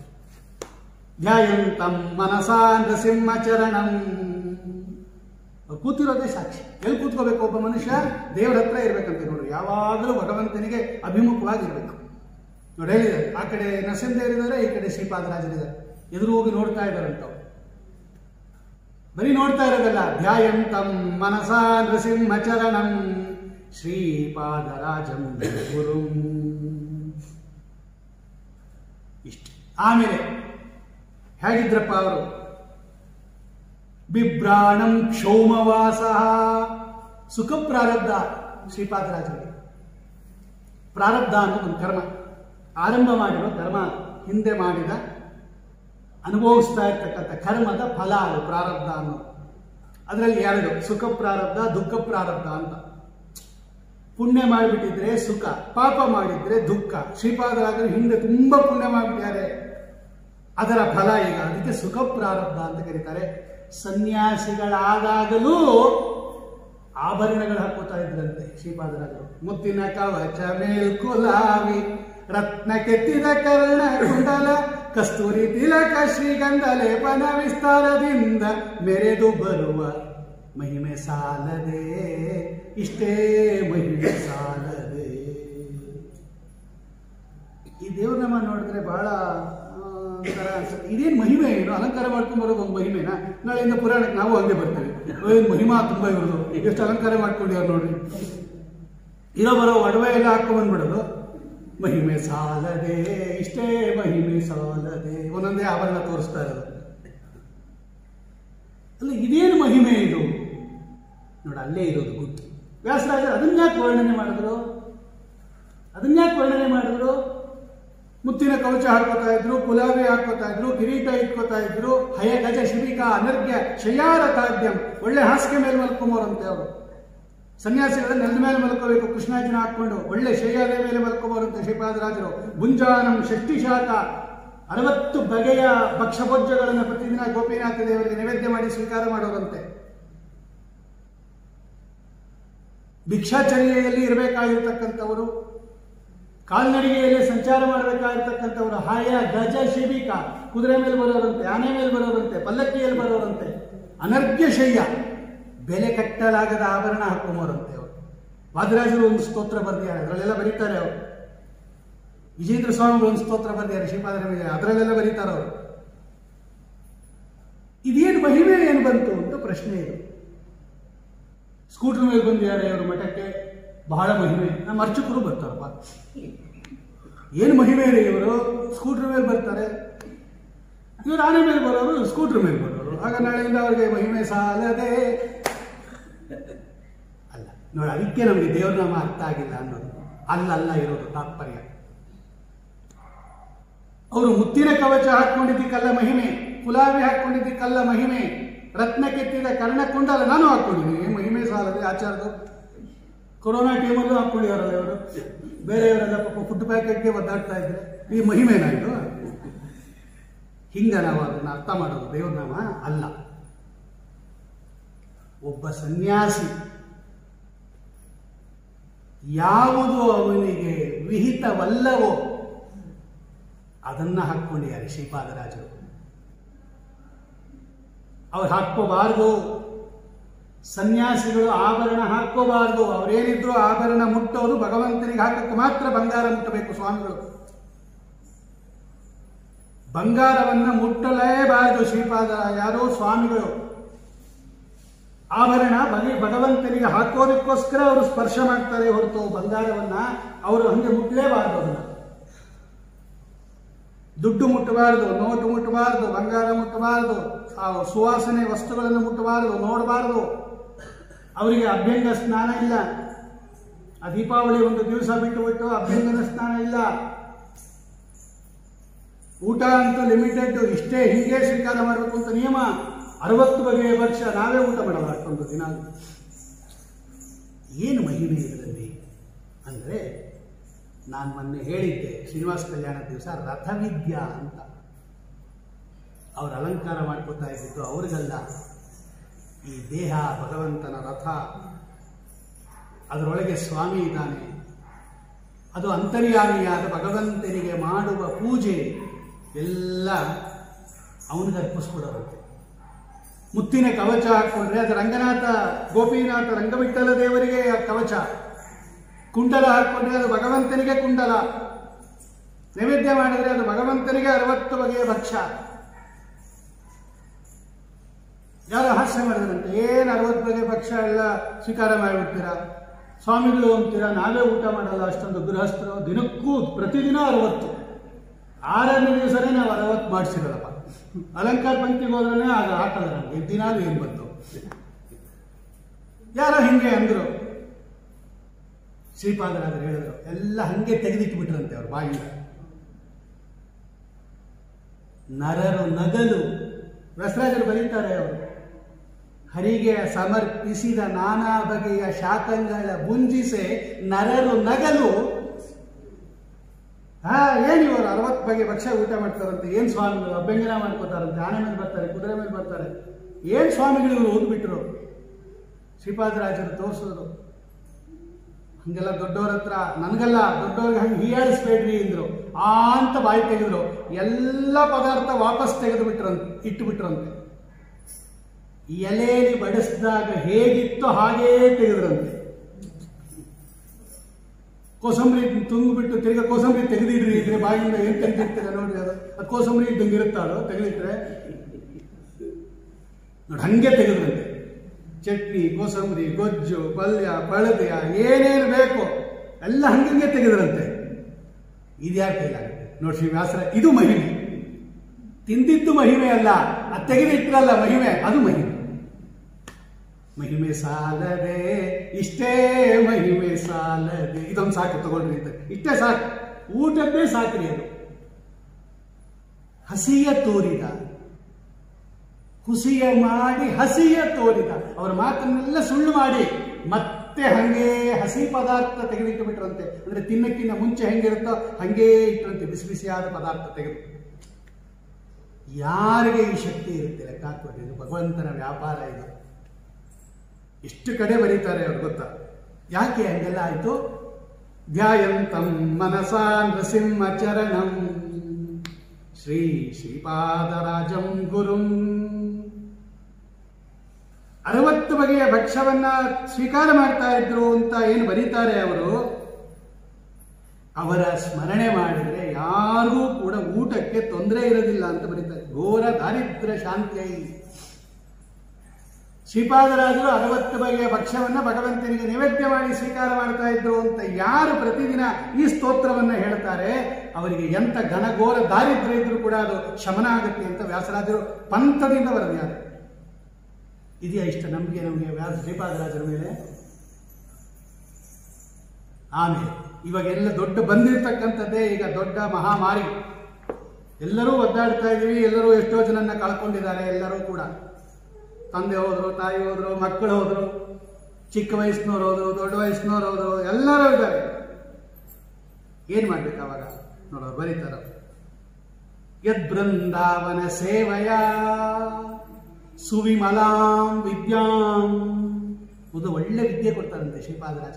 ಯಾರು ಅವರ ಬೃಂದಾವನದ ಸೇವೆಯನ್ನ ಮಾಡ್ತಾರೆ, ಒಳ್ಳೆ ವಿದ್ಯೆಯನ್ನ ಕೊಡ್ತಾರೆ ಅವರಿಗೆ. ಆಮೇಲೆ ಪಶು, ಬೇಕಾದಷ್ಟು ಗೋ ಸಂಪತ್ತು, ಸಂತತಿಂ, ಪುತ್ರ ಪೌತ್ರಾದಿಗಳನ್ನ ಕೊಡ್ತಾರಂತವರು. ಆಮೇಲೆ ಧ್ಯಾನಂ, ಜ್ಞಾನಂ, ಅನಲ್ಪ ಕೀರ್ತಿ ನಿವಹಂ. ನೀವು ಫೇಮಸ್ ಆಗಬೇಕ ಜಗತ್ತಿನಲ್ಲಿ, ನಿಮ್ಮನ್ನು ಕೀರ್ತಿ ಕೊಡ್ತಾರಂತೆ, ಒಳ್ಳೆ ಜ್ಞಾನ ಕೊಡ್ತಾರಂತೆ. ಭಗವಂತನ ಜ್ಞಾನ ಪ್ರಾಪ್ನೋತಿ ಸೌಖ್ಯಂ ಜನಃ. ಹೆಂಗ್ ಕೊಡ್ತಾರ ಅವರು? ಧ್ಯಾಯಂತಂ ಮನಸಾ ನೃಸಿಂಹ ಚರಣಂ. ಅದೆಲ್ಲರಿಗೂ ಅಪ್ಲೈ. ಅದು ಸದಾ ಭಗವಂತನಲ್ಲಿ ಸ್ಮರಣೆ ಮಾಡ್ತಾ ಇದ್ದವರಿಗೆ ಏನು ಬೇಕಾದರೂ ಕೊಡೋ ಶಕ್ತಿ ಬಂದ್ಬಿಡುತ್ತಂತ. ಧ್ಯಾಯಂತಂ ಮನಸಾ ನೃಸಿಂಹ ಚರಣಂ ಯದ್ಬೃಂದಾವನ ಸೇವಯಾ ಸುವಿಮಲಾಂ ವಿದ್ಯಾಂ ಪಶುಂ ಸಂತತಿಂ ಧ್ಯಾನ ಜ್ಞಾನ ಅನಲ್ಪ ಕೀರ್ತಿ ನಿವಹಂ. ಅಪರೋಕ್ಷೀಕೃತ ಶ್ರೀಶಃ ಸಮುಪೇಕ್ಷಿತ ಭಾವಜಃ ಅಪೇಕ್ಷಿತ ಪ್ರದಾತಾನ್ಯೋ. ರಾಯರ ಸ್ತೋತ್ರದಲ್ಲೂ ಹಿಂಗೆ ಇರೋದು. ಯಾಕೆ ಅಪೇಕ್ಷಿತ ಪ್ರದಾತಾನ್ಯೋ? ಅಪರೋಕ್ಷೀಕೃತ ಶ್ರೀಶಃ. ಪರಮ ವೈರಾಗ್ಯ ಶಿಖಾಮಣಿಗಳು ಶ್ರೀಪಾದರಾಜರು. ಅಂತ ವೈರಾಗ್ಯ ಶಿಖಾಮಣಿಗಳು ಅಲಂಕಾರ ಮಾಡ್ಕೋತಾ ಇದ್ರು. ಅಂತ ವೈರಾಗ್ಯ ಶಿಖಾಮಣಿಗಳು ಆನೆ ಮೇಲೆ ಬರೋರು. ಅಂತ ವೈರಾಗ್ಯ ಶಿಖಾಮಣಿಗಳು 60 ಬಗೆಯ ಭಕ್ಷ್ಯವನ್ನು ಸ್ವೀಕಾರ ಮಾಡೋರು. ಎರಡಕ್ಕೂ ಟ್ಯಾಲಿನೇ ಆಗೋದಿಲ್ಲ. ನಾವು ತುಂಬ ವೈರಾಗ್ಯ ಅನ್ನೋದು ಒಂದು ತಟ್ಟೆ ತುಂಬ ಇಟ್ಕೊಂಡು ತಿಂತಾ ಇರೋರು. ಏನು ತುಂಬ ವೈರಾಗ್ಯ ನಮ್ದಲ್ಲ ನೋಡು, ನಮ್ದು ಅದಕ್ಕೆ ಮಹಿಮೆ ಅಲ್ಲ, ಅವ್ರದ್ದು ಮಹಿಮೆ ಅಂತಾರೆ ವ್ಯಾಸರಾಜರು. ಇಲ್ಲೇ ಅರ್ಥ ಮಾಡ್ಕೋಬೇಕಾಗಿರೋರು. ಅವರು ಸ್ವೀಕಾರ ಮಾಡುವಾಗ, ಹಾಕ್ಕೊಂಡಾಗ, ಹಾಕ್ಕೊಂಡ ಮೇಲೆ, ಹಾಕ್ಕೊಂಡಿರೋ ಪದಾರ್ಥದಲ್ಲಿ ಧ್ಯಾಯಂತಂ ಮನಸಾ ನೃಸಿಂಹ ಚರಣಂ ಶ್ರೀ ಶ್ರೀಪಾದರಾಜಂ ಗುರುಂ. ಹಾಕ್ಕೊಂಡ ಮೇಲೂ ಇದು ಭಗವಂತನ ಪ್ರಸಾದ ಅಂತ ಚಿಂತನೆ ಮಾಡ್ತಾ ಇದ್ರು. ಹಾಕೊಳ್ಳುವಾಗಲೂ ಇದು ಭಗವಂತನ ಪ್ರಸಾದ ಅಂತ ಚಿಂತನೆ ಮಾಡ್ತಾ ಇದ್ರು. ಆ ಪದಾರ್ಥದೊಳಗೂ ಭಗವಂತನ ಸನ್ನಿಧಾನ ಅಂತ ಚಿಂತನೆ ಮಾಡ್ತಾ ಇದ್ರು. ಇದು ಮಹಿಮೆ ಸಾಲದೆ, ಇಷ್ಟೇ ಮಹಿಮೆ ಸಾಲದೆ. ಅದನ್ನು ವ್ಯಾಸರಾಜರು ಬರೆದಿರೋದು. ಕಾಶಿ ಕೇದಾರ ಮಾಯಾ ಕರಿಗಿರಿ ಮಥುರಾ ದ್ವಾರಕಾ ವೆಂಕಟಾದ್ರಿ ಶ್ರೀಮುಷ್ಣ ಕ್ಷೇತ್ರ ಪೂರ್ವ ತ್ರಿಭುವನ ವಿಲಸತ್ ಪುಣ್ಯಭೂಮಿ ನಿವಾಸ ಗುಲ್ಮಾದಿ ವ್ಯಾಧಿಹರ್ತ ಗುರುಗುಣ ನಿಲಯ ಭೂತ ಬೇತಾಳ ವೇದಿ ಭೂಯಾತ್ ಶ್ರೀಪಾದರಾಜೋ ನಿಖಿಲ ಶುಭತತಿಂ ಪ್ರಾಪ್ತಯೇ ಸಂತತಂ ನಃ. ಕಡೆಗೆ ವ್ಯಾಸರಾಜರು ಮುಗಿಸ್ತಾರೆ, ಶುಭತತಿಂ ಪ್ರಾಪ್ತಯೇ. ತತಿ ಇದ್ರೆ ಸಮೂಹ, ಕೊಡ್ಲಿ ನಮಗೆ. ಇಷ್ಟು ಕ್ಷೇತ್ರಕ್ಕೆ ಹೋಗತಕ್ಕಂಥದ್ದು, ಅಲ್ಲಿ ಹೋದರೆ ಸೇವೆ ಮಾಡಿದ್ರೆ ಆಗುತ್ತಂತೆ ನೋಡಿ. ಕೇದಾರ ಅಂತ ನಮಗೆಲ್ಲ ಅಗಮ್ಯ, ಅದು ಹೋಗ್ಬಿಡ್ದು ಅಂತ ಶಾಪ ಇದೆ. ಇಲ್ಲಿ ಹೋಗಿ ಅದ್ರ ಬದಲು ಸಬ್ಸ್ಟಿಟ್ಯೂಟ್ ಕೊಟ್ಟರು ಅವರು, ಇಲ್ಲೋಗಿ ಅಲ್ಲೋಬೇಡ ಅಂತ ಇಲ್ಲೋಗಿ. ಇದು ಅದೇ ಪುಣ್ಯವನ್ನು ಕೊಡುತ್ತಂಥದ್ದು. ಕಾಶಿ ಕೇದಾರ ಮಾಯಾ ಹರಿದ್ವಾರ ಕರಿಗಿರಿ ಮಥುರಾ ದ್ವಾರಕ ವೆಂಕಟಾದ್ರಿ ಶ್ರೀಮುಷ್ಣ ಎಲ್ಲ ಸ್ವಯಂ ವ್ಯಕ್ತ ಸ್ಥಳಗಳದು. ಶ್ರೀಮುಷ್ಣ ವೆಂಕಟಾದ್ರಿ ಎಲ್ಲ ಅದು. ಅಲ್ಲೆಲ್ಲ ಏನು ಸ್ಥಾನದಲ್ಲಿ ಹೋದರೆ ಪುಣ್ಯ ಬರುತ್ತಲ್ಲ, ಆ ಎಲ್ಲ ಪುಣ್ಯಗಳ ತಾಣ ಅದು ನರಸಿಂಹ ತೀರ್ಥ ಇರುತ್ತೆ. ಅಲ್ಲಿ ಹೋಗಿ ಸೇವೆ ಮಾಡಿದರೆ ಇಷ್ಟು ಕೊಡ್ತಾರೆ ಅಂತ ಶ್ರೀಪಾದರಾಜರನ್ನ ವ್ಯಾಸರಾಜರು ಕೊಂಡಾಡಿದ್ದಾರೆ. ನೋಡಿ, ಇದರಲ್ಲಿ ಎಲ್ಲ ಇದೆ. ಅವರು ಹೇಗಿದ್ರು ಅಂತ ಇದೆ, ಅವರ ಗುಣಗಳಿದೆ, ಅವರ ಜೀವನ ಶೈಲಿ ಹೇಗಿತ್ತು ಅಂತ ಇದೆ, ಅವರ ವೈಭವ ಹೇಗಿತ್ತು ಅಂತ ಇದೆ, ಅವರು ಪರವಾದಿಗಳನ್ನು ಹೆಂಗೆ ಜಯಿಸ್ತಾ ಇದ್ರು. ಗೋಪೀನಾಥ ಮಹೀಂದ್ರ ಶೇಖರ ಲಸತ್ ಪಾದಸ್ಥಲ ವಾಸಕೃತ್. ಏನಂಗಂದ್ರೆ ಗೊತ್ತೇ ಇಲ್ಲ ನಮಗೆ. ಸಿಂಹ ಎಲ್ಲಿರುತ್ತೀರಿ? ಸಿಂಹ ಗುಹೆಗಳಲ್ಲಿರುತ್ತೆ. ಈ ಶ್ರೀಪಾದರಾಜರು ಅನ್ನೋದು ಒಂದು ಸಿಂಹ. ಈ ಸಿಂಹ ಎಲ್ಲಿದೆ? ಯಾವ ಗುಹೆಯಲ್ಲಿದೆ ಈ ಸಿಂಹ? ಗೋಪೀನಾಥ ಮಹೀಂದ್ರ. ಗೋಪೀನಾಥ ದೇವರಿದಾರಲ್ಲ ಶ್ರೀ ಕೃಷ್ಣ ಪರಮಾತ್ಮ, ಅವನೇ ಒಂದು ಪರ್ವತ ಮಹೀಂದ್ರ. ಆ ಗೋಪಿನಾಥ ಮಹೀಂದ್ರ ಇದೆಯಲ್ಲ, ಅದರ ಶೇಖರ ಅಂದರೆ ಮೇಲೆ ಶೃಂಗ, ಅದರ ಕೆಳಗಡೆ ಗುಹೆ ಇರುತ್ತೆ. ಯಾವತ್ತೂ ಕೂಡ ಬೆಟ್ಟದ ಕೆಳಗಡೆನೇ ಇರೋದು ಗುಹೆ. ರಂಗವಿಠಲ ದೇವರು ಅನ್ನೋದೇ ಒಂದು ಬೆಟ್ಟ, ಪರ್ವತ. ಆ ಪರ್ವತದ ಪರಮಾತ್ಮನ ಪಾದ ಇದೆಯಲ್ಲ ಕೆಳಗಡೆ ಇರೋದು, ಅದು ಗುಹೆ. ಬೆಟ್ಟ ಮೇಲ್ಗಡೆ ಇರುತ್ತೆ, ಗುಹೆ ಕೆಳಗಡೆ ಇರುತ್ತೆ. ಭಗವಂತನ ಶಿರಸ್ಸದು ಶಿಖರ, ಇಲ್ಲಿ ಕೆಳಗಡೆ ಪಾದ ಅನ್ನೋದು ಗುಹೆ. ಆ ಪಾದದಲ್ಲೇ ಯಾವಾಗಲೂ ಇರೋದಂತೆ ವ್ಯಾಸರ, ಯಾರೋ ಶ್ರೀಪಾದರಾಜರು. ಅವರ ಪಾದ ಅನ್ನೋದೇ ಗುಹೆ, ಭಗವಂತನ ಪಾದ ಅನ್ನೋದೇ ಗುಹೆ. ಸಿಂಹ ಯಾವಾಗಲೂ ಗುಹೆಯೇ ಇರುತ್ತೆ, ಶ್ರೀಪಾದರಾಜರು ಯಾವಾಗಲೂ ಪರಮಾತ್ಮನ ಪಾದದಲ್ಲೇ ಇರ್ತಾರೆ. ಅದಕ್ಕೆ ಅವ್ರಿಗೆ ಇಷ್ಟು ಶಕ್ತಿ ಬಂದಿರೋದು. ಆ ಕೇಸರಿ ಶ್ರೀಪಾದರಾಜ ಕೇಸರಿ, ಶ್ರೀಪಾದರಾಜರು ಅನ್ನತಕ್ಕಂತಹ ಕೇಸರಿಯನ್ನ ನಾನು ಸ್ತೋತ್ರ ಮಾಡ್ತೀನಿ ಎಂಬುದಾಗಿ ಉತ್ಕೃಷ್ಟವಾಗಿರತಕ್ಕಂತಹ ರೀತಿಯಲ್ಲಿ ವ್ಯಾಸರಾಜರು ವರ್ಣನೆ ಮಾಡಿದ್ದಾರೆ ಶ್ರೀಪಾದರಾಜರನ್ನ. ನಿಮ್ಗೆ ಅವ್ರ ಕಥೆ ಎಲ್ಲ ಚೆನ್ನಾಗಿ ಗೊತ್ತು. ಅವ್ರ ತಂದೆ ಯಾರೋ, ತಾಯಿ ಯಾರೋ, ಅವ್ರ ಜನ್ಮ ಎಲ್ಲಾಯಿತೋ, ಅವ್ರು ಹೆಂಗೆ ಸನ್ಯಾಸ ತಗೊಂಡ್ರು, ಅದೇನು ಎಲ್ಲ ನರಹರಿ ಸುಮಂತೋ ಬೇಕಾದಷ್ಟು ಪುಟಗಳ ಗಟ್ಟಲೆ ಹಾಕ್ಬಿಟ್ಟಿದ್ದಾರೆ. ಅವರು ಉದ್ದಕ್ಕೂ ಹಾಕಿ ಕ್ಲಿಕ್ ಮಾಡಿ ಏನೇನು ಬೇಕೋ ಎಲ್ಲ ಕ್ಲಿಕ್ ಮಾಡಿ ಎಲ್ಲ ಬರ್ತಾ ಇರುತ್ತೆ ನಿಮಗೆ ಟಕ್ ಟಕ್ ಅಂತ. ಆದರೆ ಅದರ ಒಳಗಡೆ ಇರ್ತಕ್ಕಂಥ ಆಂತರಿಕ ಅರ್ಥವನ್ನು ತಿಳ್ಕೊಬೇಕು. ಯಾಕೆ ಹಿಂಗೆಲ್ಲ ಕೊಂಡಾಡಿದ್ದಾರೆ ದೊಡ್ಡವರು ಅವರನ್ನ? ಭಗವಂತನನ್ನ ಚೆನ್ನಾಗಿ ಒಲಿಸ್ಕೊಂಡ್ಬಿಟ್ಟಿದ್ದಾರೆ. ಇದೇ ದೊಡ್ಡದು. ಶ್ರೀಪಾದರಾಜರಾಗಲಿ, ಜಯತೀರ್ಥರಾಗಲಿ, ವ್ಯಾಸರಾಜರಾಗಲಿ, ಬ್ರಹ್ಮಣ್ಯ ತೀರ್ಥರಾಗಲಿ, ರಘುತ್ತಮ ಸ್ವಾಮಿಗಳಾಗಲಿ, ವಾದಿರಾಜ ಸ್ವಾಮಿಗಳಾಗಲಿ, ವಿಜೇಂದ್ರರಾಗಲಿ, ರಾಯರಾಗಲಿ ಇವತ್ತು ಫೇಮಸ್ ಆಗಿದ್ದಾರೆ ಅಂದ್ರೆ ಭಗವಂತನನ್ನು ಒಲಿಸ್ಕೊಂಡು ಫೇಮಸ್ ಆಗಿರೋದು ಅವರು. ಎಲ್ಲ ಶ್ಲೋಕಗಳಲ್ಲೂ ನೋಡ್ರಿ ಬೇಕಾದ್ರೆ ನೀವು. ಒಂದು ಸಲ ಭಗವಂತ ನಮಗೆ ಒಲಿದು ಬಿಟ್ಟರೆ ಇಡೀ ಲೋಕ ನಮ್ಮ ಪಾದದ ಹತ್ರ ಬಿದ್ದಿರುತ್ತೆ. ಇದನ್ನ ಧ್ರುವರಾಜರ ಕಥೆಯಲ್ಲಿದೆ ಭಾಗವತದಲ್ಲಿ. ಅವರು ಅವನತ್ರನೇ ಒಲಿಸ್ಕೊಂಡ್ಬಿಟ್ಟಾರೆ. ಶ್ರೀಪಾದರಾಜರು ಆವಾಗಲೇ ಒಲಿಸ್ಕೊಂಡ್ಬಿಟ್ಟಾರೆ ಭಗವಂತನನ್ನ. 5 ವರ್ಷದ ಬಾಲಕರಾಗಿದ್ದಾಗ ಪರಮಾತ್ಮನನ್ನ ನೋಡ್ಕೊಂಡ್ ಬಂದವರು ಅವರು. ಅಲ್ಲೇ ಬರೀತಾರೆ. ಅದಕ್ಕೆ ಇವತ್ತು ಶ್ರೀಪಾದರಾಜರಿಗೆಲ್ಲ ನಮಸ್ಕಾರ ಆಗ್ತಾ ಇರೋದು ಇಡೀ ಜಗತ್. ಕಿಮಲಭ್ಯಂ ಭಗವತಿ ಪ್ರಸನ್ನಿ ಶ್ರೀನಿಗೆ. ಇದು ಶ್ರೀಪಾದರಾಜರನ್ನ ವ್ಯಾಸರಾಜರು ಹೆಂಗೆ ಚಿತ್ರಣ ಮಾಡಿದ್ದಾರೆ, ಅವ್ರು ಹೆಂಗಿದ್ದಾರೆ ಅಂತ ಬೇಕಾ? ನಿಷ್ಟುಪ್ತ ಸ್ವರ್ಣಕಾಯಂ, ಬಂಗಾರದ ಬಣ್ಣ ಇತ್ತು. ಪೀತಾಂಬರ ಕ್ಷೌಮವಾಸ, ಕ್ಷೌಮ ಅಂದರೆ ರೇಷ್ಮೆ ಬಟ್ಟೆ, ಸಂಸ್ಕೃತದಲ್ಲಿ ರೇಷ್ಮೆ ವಸ್ತ್ರ ಉಟ್ಕೋವರಂತೆ ಶ್ರೀಪಾದರಾಜರು. ಹಾರ ಹಾಕೋವರಂತೆ, ಕಡಗ ಹಾಕೋವರಂತೆ, ಕೈ ಬಳೆ ಹಾಕೋವರಂತೆ, ಕಂಕಣ ಹಾಕೋವರಂತೆ, ಸ್ವರ್ಣಮಾಲ, ಮಣಿಗಣ ಖಚಿತ, ಅನೇಕ ಭೂಷಾ ಪ್ರಹರ್ಷನ್, ಅಪಾರವಾಗಿರ್ತಕ್ಕಂಥ ಅಲಂಕಾರ ಮಾಡ್ಕೋವರಂತೆ ಶ್ರೀಪಾದರಾಜರು. ಆದರೆ ಮಹಾವೈರಾಗ್ಯ ಶಿಖಾಮಣಿ. ಶ್ರೀನಿವಾಸ ದೇವರ ಕಲ್ಯಾಣಕ್ಕೆ ಬ್ರಹ್ಮದೇವರು ಬರುತ್ತಾರೆ. ಫಸ್ಟ್ ತಗೊಂಡೋಗಿ ಗರುಡ ದೇವರು ಬ್ರಹ್ಮದೇವರಿಗೆ ಇನ್ವಿಟೇಷನ್ ಕೊಡ್ತಾನೆ. ನಿಮ್ಮಪ್ಪ ಮದುವೆ ಮಾಡ್ಕೊತಾ ಇದ್ದಾನೆ, ಬರಬೇಕಂತೆ. ತುಂಬಾ ಸಂತೋಷ ಆಗಿ ಬ್ರಹ್ಮದೇವರು ಅಲಂಕಾರ ಮಾಡ್ಕೊಂಬಕ್ ಹೋಗ್ತಾರಂತೆ. ತಮ್ಮ ಹೆಂಡತಿಯರಿಗೆಲ್ಲ ಅಲಂಕಾರ ಮಾಡ್ಕೊಳ್ಳಿ ಅಂತ ಹೇಳ್ತಾರಂತೆ. ತಮ್ಮ ಊರಿನವ್ರಿಗೆಲ್ಲ, ಸತ್ಯಲೋಕದವರಿಗೆಲ್ಲ ತಮ್ಮ ಬೊಕ್ಕಸದಿಂದ ಕೊಟ್ಟರಂತೆ. ದುಡ್ಡು ಕೊಟ್ಟಿದ್ದಾರೆ, ಆಭರಣಗಳು ಕೊಟ್ಟಿದ್ದಾರೆ, ವಸ್ತ್ರಗಳು ಕೊಟ್ಟಿದ್ದಾರೆ, ವಾಹನಗಳು ಕೊಟ್ಟಿದ್ದಾರೆ. ಏನ್ ಬ್ರಹ್ಮದೇವರೇ ಇದ್ದಕ್ಕಿದ್ದಂತೆ ನೀವು ಮದುವೆ ಮನೆಗೆ ಹೋಗು ಅಂತ ಹೇಳ್ಬಿಟ್ರಿ, ಎಲ್ಲಿ ಸಿದ್ಧತೆ ಮಾಡ್ಕೊಳಕ್ಕೆ ಊಟಕ್ಕೆ ಇಲ್ಲ, ಈಗ ಕೊರೋನಾ ಗಲಾಟೆ, ಅಲಂಕಾರ ಮಾಡ್ಕೊಂಡು ಮದುವೆ ಮನೆಗೆ ಹೋಗೋದಿಲ್ಲ, ನಾನು ಕೊಡ್ತೀನಿ ಅಂತೆ ಬ್ರಹ್ಮದೇವರು. ತಮ್ಮ ಬೊಕ್ಕಸ, ಶ್ರೀನಿವಾಸ ಕಲ್ಯಾಣ ತೆಗೆದುತೋಡಿ, ತಮ್ಮ ಬೊಕ್ಕಸದಿಂದ ಯಾವ ಆಭರಣಗಳು ಬೇಕಾ ತಗೊಳ್ಳಿ, ಕೊಡ್ತೀನಿ. ಅದು ಏನು ಅಮೂಲ್ಯವಾದ ಆಭರಣಗಳು, ಸತ್ಯಲೋಕದ ಆಭರಣಗಳು ಕೊಟ್ಟಿಯಾರಂತೆ, ಹಾಕೊಂಬನ್ರಿ ಅಂತ. ಗೊಲೆ ಅವರೆಲ್ಲ ಇರಲಿ. ಬ್ರಹ್ಮದೇವರು ಮಹಾವೈರಾಗ್ಯ ಶಿಖಾಮಣಿಗಳು. ಇವತ್ತು ವೈರಾಗ್ಯದ ನಂಬರ್ 1 ಅಂದ್ರೆ ಚತುರ್ಮುಖ ಬ್ರಹ್ಮದೇವರು. ಅಂತ ವೈರಾಗ್ಯಶಾಲಿಗಳಾಗಿರ್ತಕ್ಕಂಥ ಬ್ರಹ್ಮದೇವರು ಏನು ಅಲಂಕಾರ ಮಾಡಿಕೊಂಡ್ರು ಅನ್ನೋದನ್ನ ಶ್ರೀನಿವಾಸ ಕಲ್ಯಾಣದಲ್ಲಿ 20 ಶ್ಲೋಕದಲ್ಲಿ ವರ್ಣನೆ ಮಾಡಿದ್ದಾರೆ.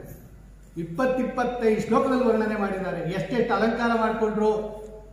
ಮದುವೆ ವರನಿಗೆ ಅಲಂಕಾರ ಇರಲಿ, ಮದುವೆ ವಧುವಿಗೆ ಅಲಂಕಾರ ಇರಲಿ, ಮದುವೆಗೆ ಹೋಗೋರಿಗೆ ಅಲಂಕಾರ, ಅದನ್ನು ವರ್ಣನೆ ಮಾಡೋದು.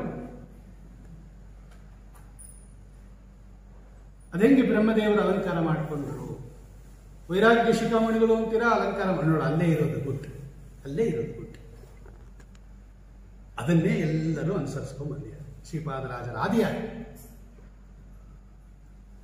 ಇಷ್ಟು ಶ್ರೀಪಾದರಾಜರ ಒಟ್ಟು ಅವರ ಚಿಂತನೆ. ಇನ್ನು ಅವರು ನಮಗೆ ಕೊಟ್ಟ ಕೊಡುಗೆ, ನಮ್ಗೇನು ಕೊಟ್ಟಿದ್ದಾರೆ, ಯಾಕೆ ಆರಾಧನೆ ಮಾಡ್ಬೇಕು ನಾವು ಅವ್ರಿಗೆ?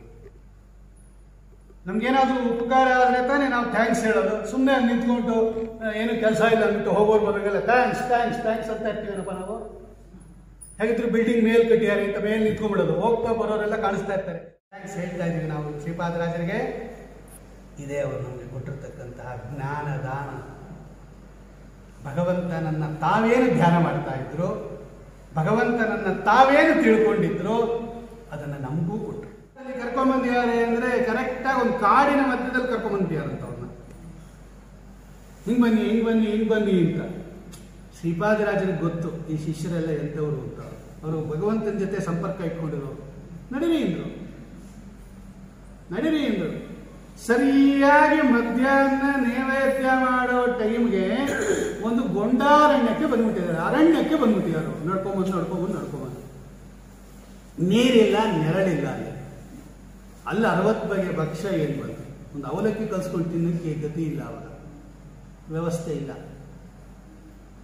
ಇವತ್ತು ನೋಡೋಣ ಶ್ರೀಪಾದರಾಜರು 60 ಬಗೆಯ ಭಕ್ಷ್ಯ ಹೆಂಗೆ ನೈವೇದ್ಯ ಮಾಡ್ತಾರೆ. ಆಯ್ತು ಒಂದು ಇಟ್ಟಾಂಗೆ ಇರೋವೇನೋ ಹರಿಯೇ ಎನ್ನ ಧೋರೆ. ದೊಡ್ಡವರು ಯಾವತ್ತೂ ತಲೆ ಕೆಡಿಸ್ಕೊಂಡ್ಬಂದರೆ ತಮ್ಮ ದೇಹಕ್ಕೆ ಊಟಕ್ಕೆ. ಇಟ್ಟಾಂಗೆ ಇರೋವೇನು, ನಾನು 60 ಬಗೆಯ ಭಕ್ಷ್ಯ ನೈವೇದ್ಯ ಮಾಡೋದು. ಭಗವಂತ ಮಾಡಿಸ್ಕೋತಾನೆ, ಅವನಿಗಿದ್ರೆ ಮಾಡಿಸ್ಕೋತಾನೆ, ಇಲ್ಲ.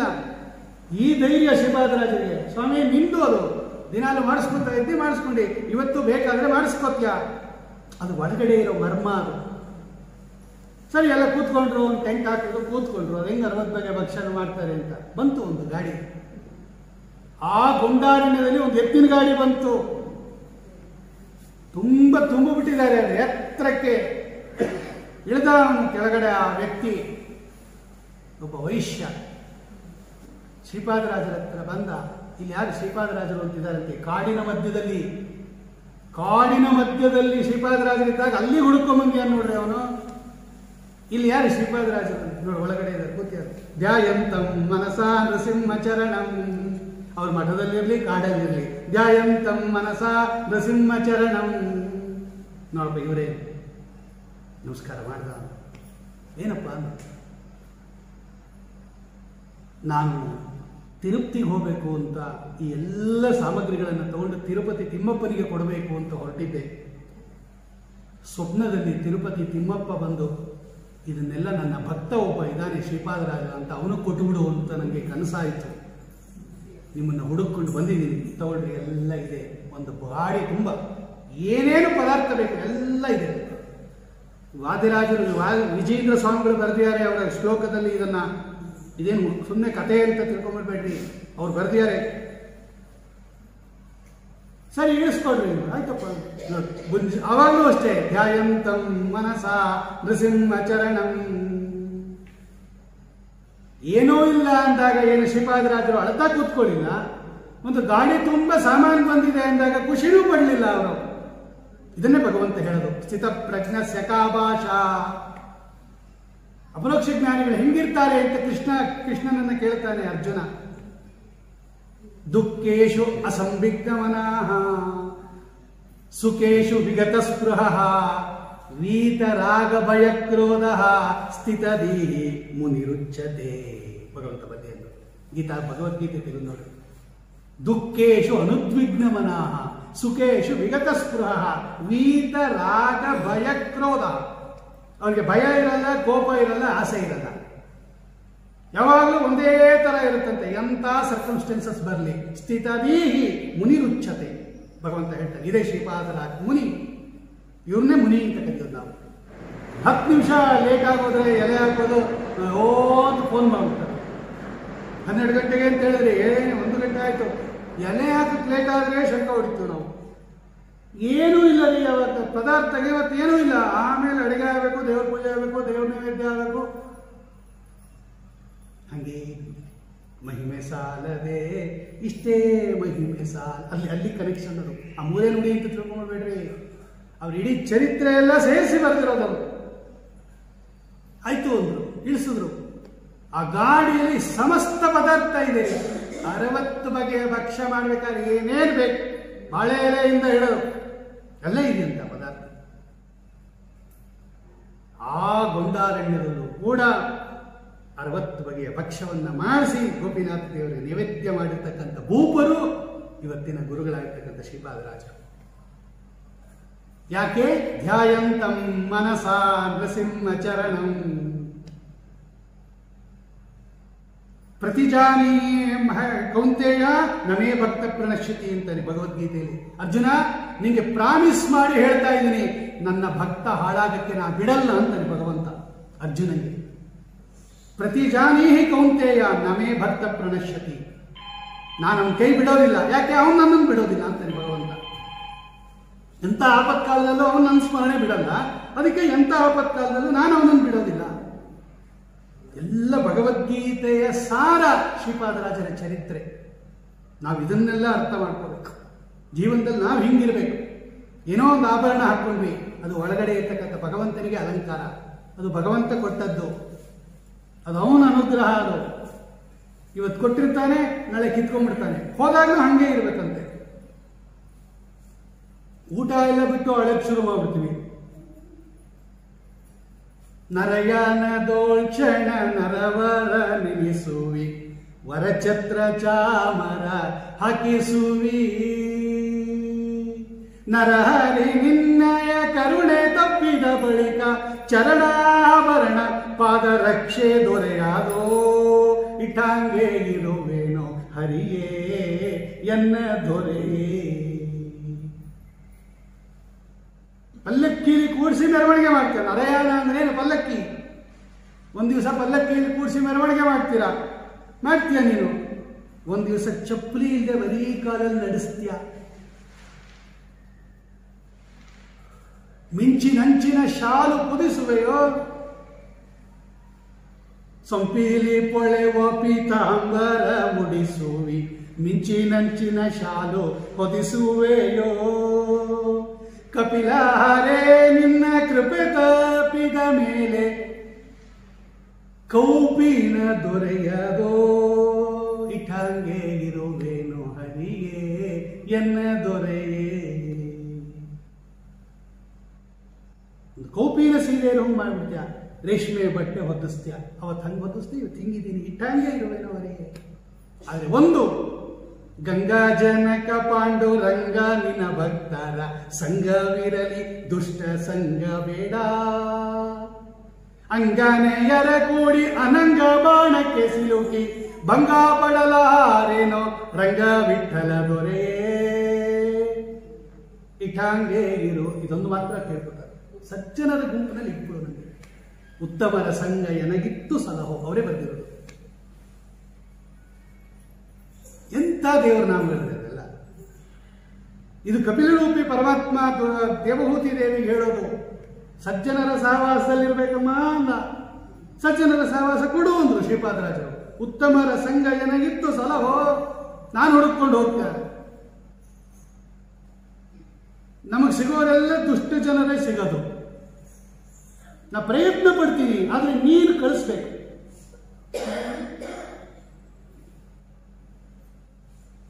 ಸಜ್ಜನ ಸಂಘ ಮಾಡದೇ ಇದ್ದರೆ ಎನಗೆ ಆಣೆ, ದುರ್ಜನ ಸಂಘವ ಬಿಡಿಸದಿದ್ದರೆ ನಿನಗೆ ಆಣೆ ಅಂತಾರೆ. ನಿಂದು ಕೆಲಸ ಅದು. ದುರ್ಜನರ ಸಹವಾಸ ಮಾಡಬಾರ್ದು ಅಂತ ಶ್ರೀಪಾದರಾಜರು ಯಾಕೆ ಭಗವಂತನ ಕೇಳಿದ್ದು ಅಂದ್ರೆ ಅವಂದು ಅಂತ ಸಂಬಂಧ ಕೊಟ್ಟಿರ್ತಾನಂತೆ ನಮಗೆ. ಯಾವ ದೇವರ ನಾಮ ತಗೊಳ್ರಿ, ಯಾವ ಉಗಭೋಗ ತಗೊಳ್ರಿ, ಯಾವ ಸುಳಾದಿ ತಗೊಳ್ರಿ, ಲಾಲಿ ಯಾವುದು ಬೇಕಾದರೂ ತಗೊಳ್ರಿ, ಎಲ್ಲ ಭಾಗವತದಲ್ಲಿದೆ, ಎಲ್ಲ ಉಪನಿಷತ್ತಿನಲ್ಲಿದೆ, ಎಲ್ಲ ಸೂತ್ರದಲ್ಲಿದೆ. ಉತ್ಕೃಷ್ಟವಾಗಿರ್ತಕ್ಕಂತಹ ಮಹಿಮೆಯನ್ನ ಬರೆದು ತೋರಿಸಿರ್ತಕ್ಕಂತಹ ಮಹಾಮಹಿಮರು. ಈ ಸಂಸಾರ ಅನ್ನೋದಿದೆಯಲ್ಲ, ಇದು ತುಂಬ ದೊಡ್ಡ ತೊಂದರೆ. ಇದು ನಾವು ಚೆನ್ನಾಗಿದೆ ಅನ್ಕೊಂಡ್ಬಿಟ್ಟಿದ್ದೀವಿ. ನೋಡೋಕ್ಕೆಲ್ಲ ಮೇಲ್ಮೇಲೆ ಚೆನ್ನಾಗಿರುತ್ತೆ, ಒಳಗಡೆ ಎಲ್ಲ ಬರೀ ಹುಳುಕಿದು.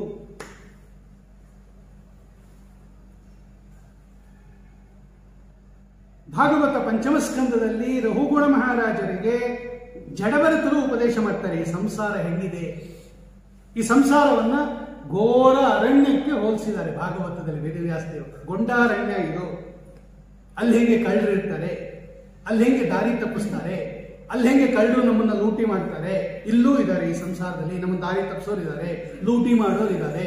ಅಲ್ಲಿ ಹೆಂಗೆ ಸಿಂಹ ಇರುತ್ತೆ, ಇಲ್ಲಿ ಸಿಂಹಗಳು ಯಾರೋ, ಅಲ್ಲಿ ಗೋಮಾಳು ನರಿಗಳು ಯಾರೋ, ಇಲ್ಲಿ ನಮ್ಮ ಸಂಸಾರದಲ್ಲಿ ನರಿಗಳು ಯಾರೋ, ದೊಡ್ಡ ಲಿಸ್ಟ್ ಕೊಡ್ತಾರೆ. ಅಲ್ಲ, ಇವರೆಲ್ಲ ಬಹಳ ನಗ್ನಗ್ತಾ ಇರ್ತಾರಲ್ಲ, ಅವರೆಲ್ಲ ನಗ್ನಗ್ತಾ ಇರ್ತಾರೆ.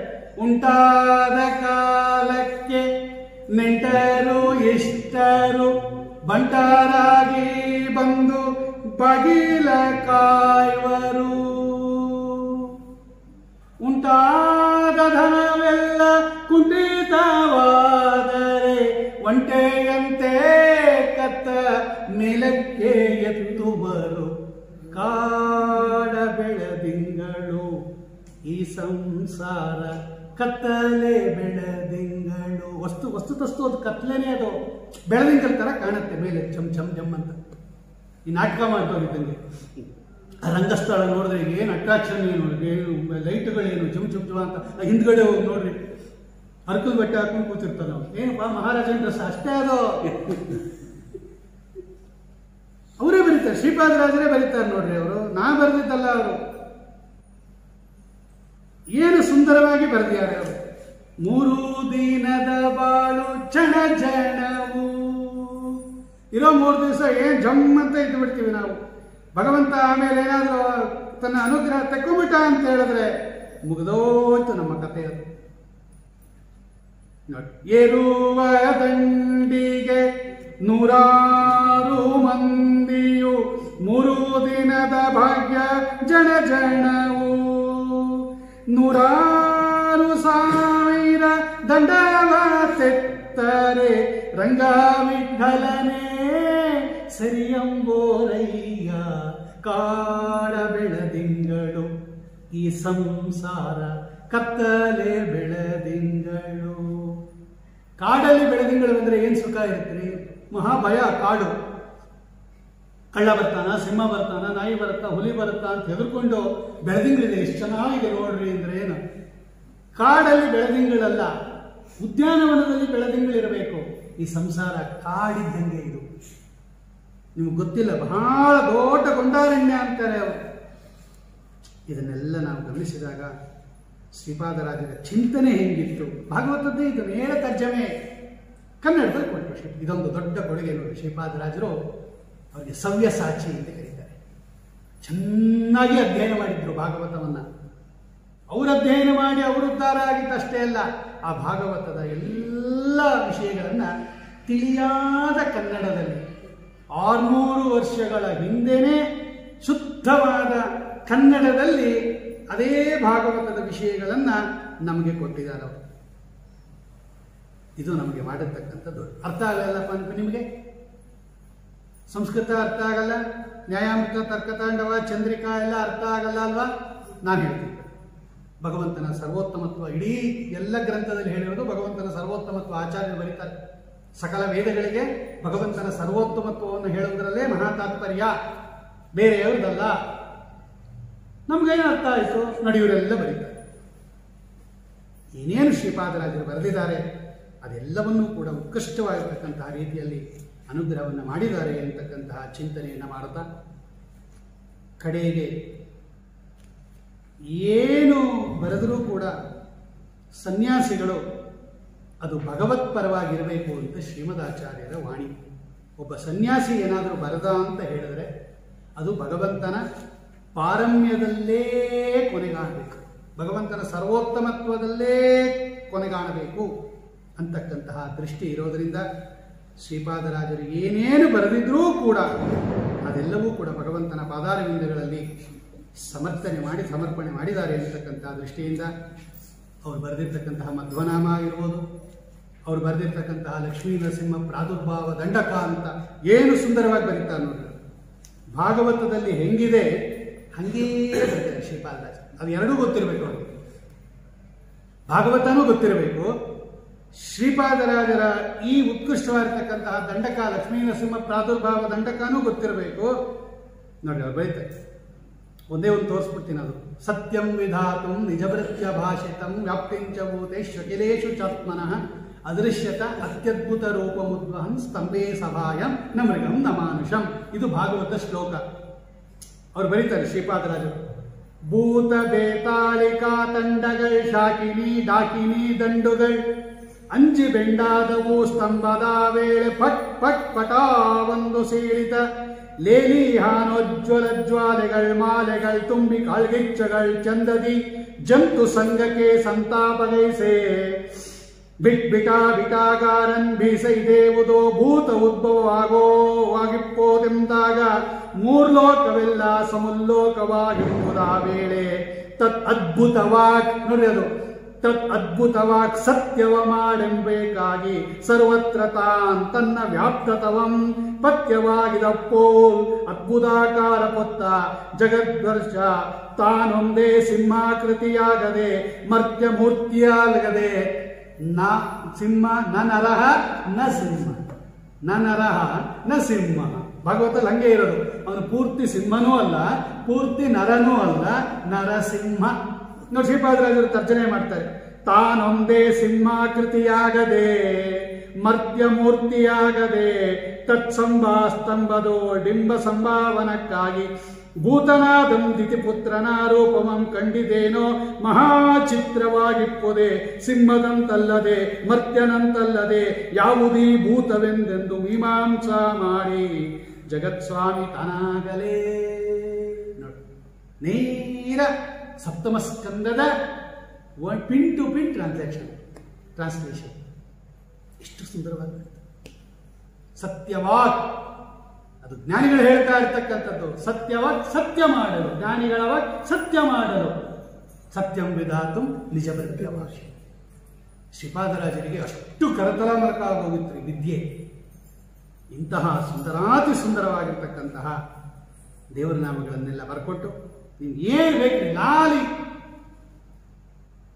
ಮಕ್ಕಳನ್ನು ತೂಗುವಾಗ ಹಾಡು ಹೇಳ್ಬೇಕು. ಹೆಂಗೆ ಮಕ್ಕಳು ಮಲ್ಕೋತಾರೋ ನೋಡೋದು ತೋರಿಸ್ತಾರೆ. ಲಾಲಿ ಕೌಸಲ್ಯ ರಾಮಲಾಲಿ ಅಂತ ಹೇಳಿ ಲಾಲಿಯನ್ನು ಹೇಳತಕ್ಕಂಥದ್ದು ಉತ್ಕೃಷ್ಟವಾಗಿರ್ತಕ್ಕಂತಹ ರೀತಿಯಲ್ಲಿ ಉಗಾಭೋಗಗಳನ್ನು ಬೇಕಾದ್ದು ಬರ್ಕೊಡ್ತಕ್ಕಂಥವರಾಗಿ ಧ್ಯಾನ ಕಥೆಯುಗದಲ್ಲಿ ಧ್ಯಾನ. ಭಾಗವತ ಏಕಾದಶ ಸ್ಕಂದದ ನೇರ ತರ್ಜಮೆ ಅದು.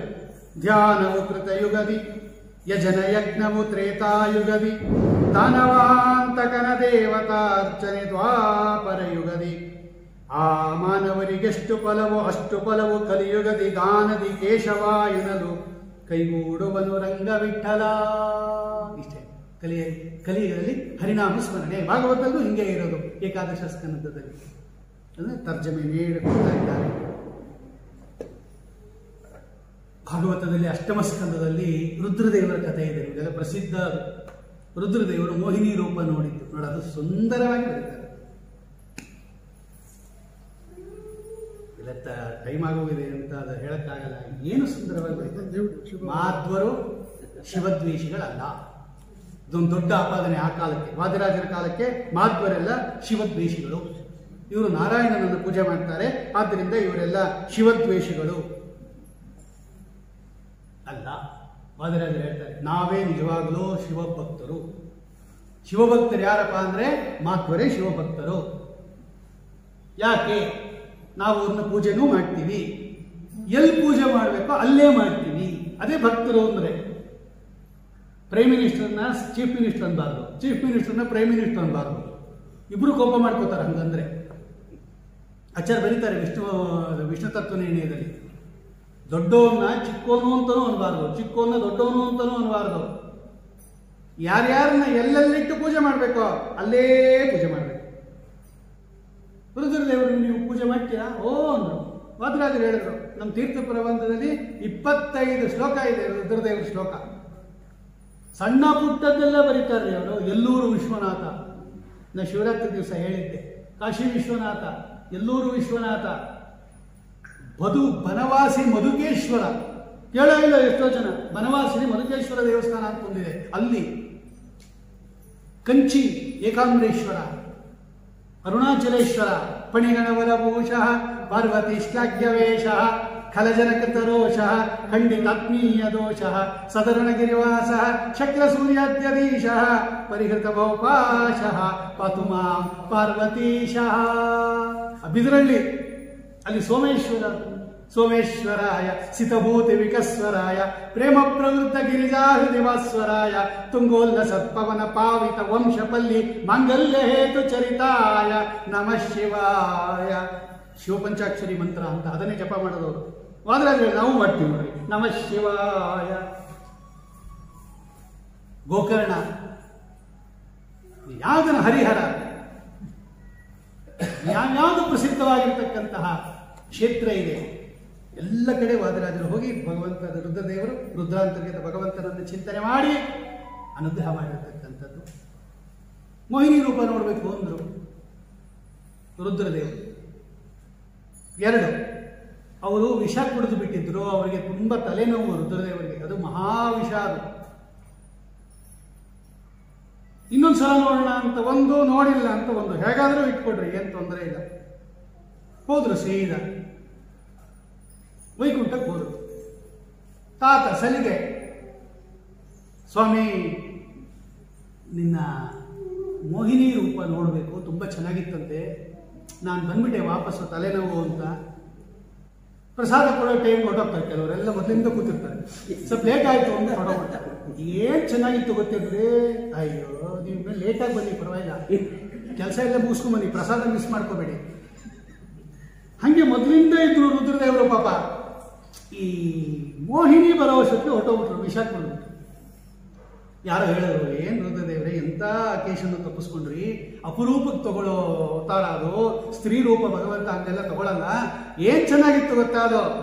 ಯಕ್ಷೀರ ವರ್ಧಿಮತ ನಕ್ಷೀಣ ದುತ್ಪದತಿ ಚಕ್ಷೋಭಿತ ಅಮರಗಣ ಪ್ರೇಕ್ಷಪ್ತಯೇ ಜನಿವ ಲಕ್ಷಂ ಶುಬಿಂಬಜಿತ ತೀಕ್ಷ್ಣಾಲಕಾವೃತ ಮುಖಿ ಸೂಕ್ಷ್ಮಾವಲಗ್ನ ವಸನಕ್ಷೇಪ ಕೃತ್ಕುಚ ಕಟಾಕ್ಷಾಕ್ಷ ನೀಕೃತ ಮನೋ ದೀಕ್ಷಾ ಸುರಾಹುತ ಸುದಕ್ಷಾಣಿನೋ ವಸು ರೂಕ್ಷೇಕ್ಷಣ ಹರಿತನು.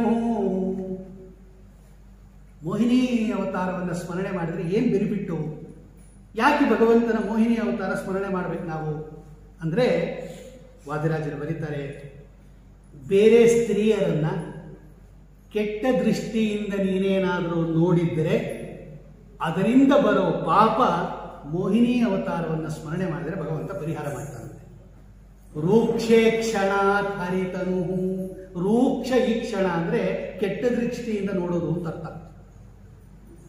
ಬರೀ ಹೆಂಗಸರಿಗೂ ಅಷ್ಟೇ, ಬೇರೆ ಪುರುಷರನ್ನ ಕೆಟ್ಟ ದೃಷ್ಟಿಯಿಂದ ನೋಡಿದರೆ ಅವ್ರಿಗೂ ಪಾಪ.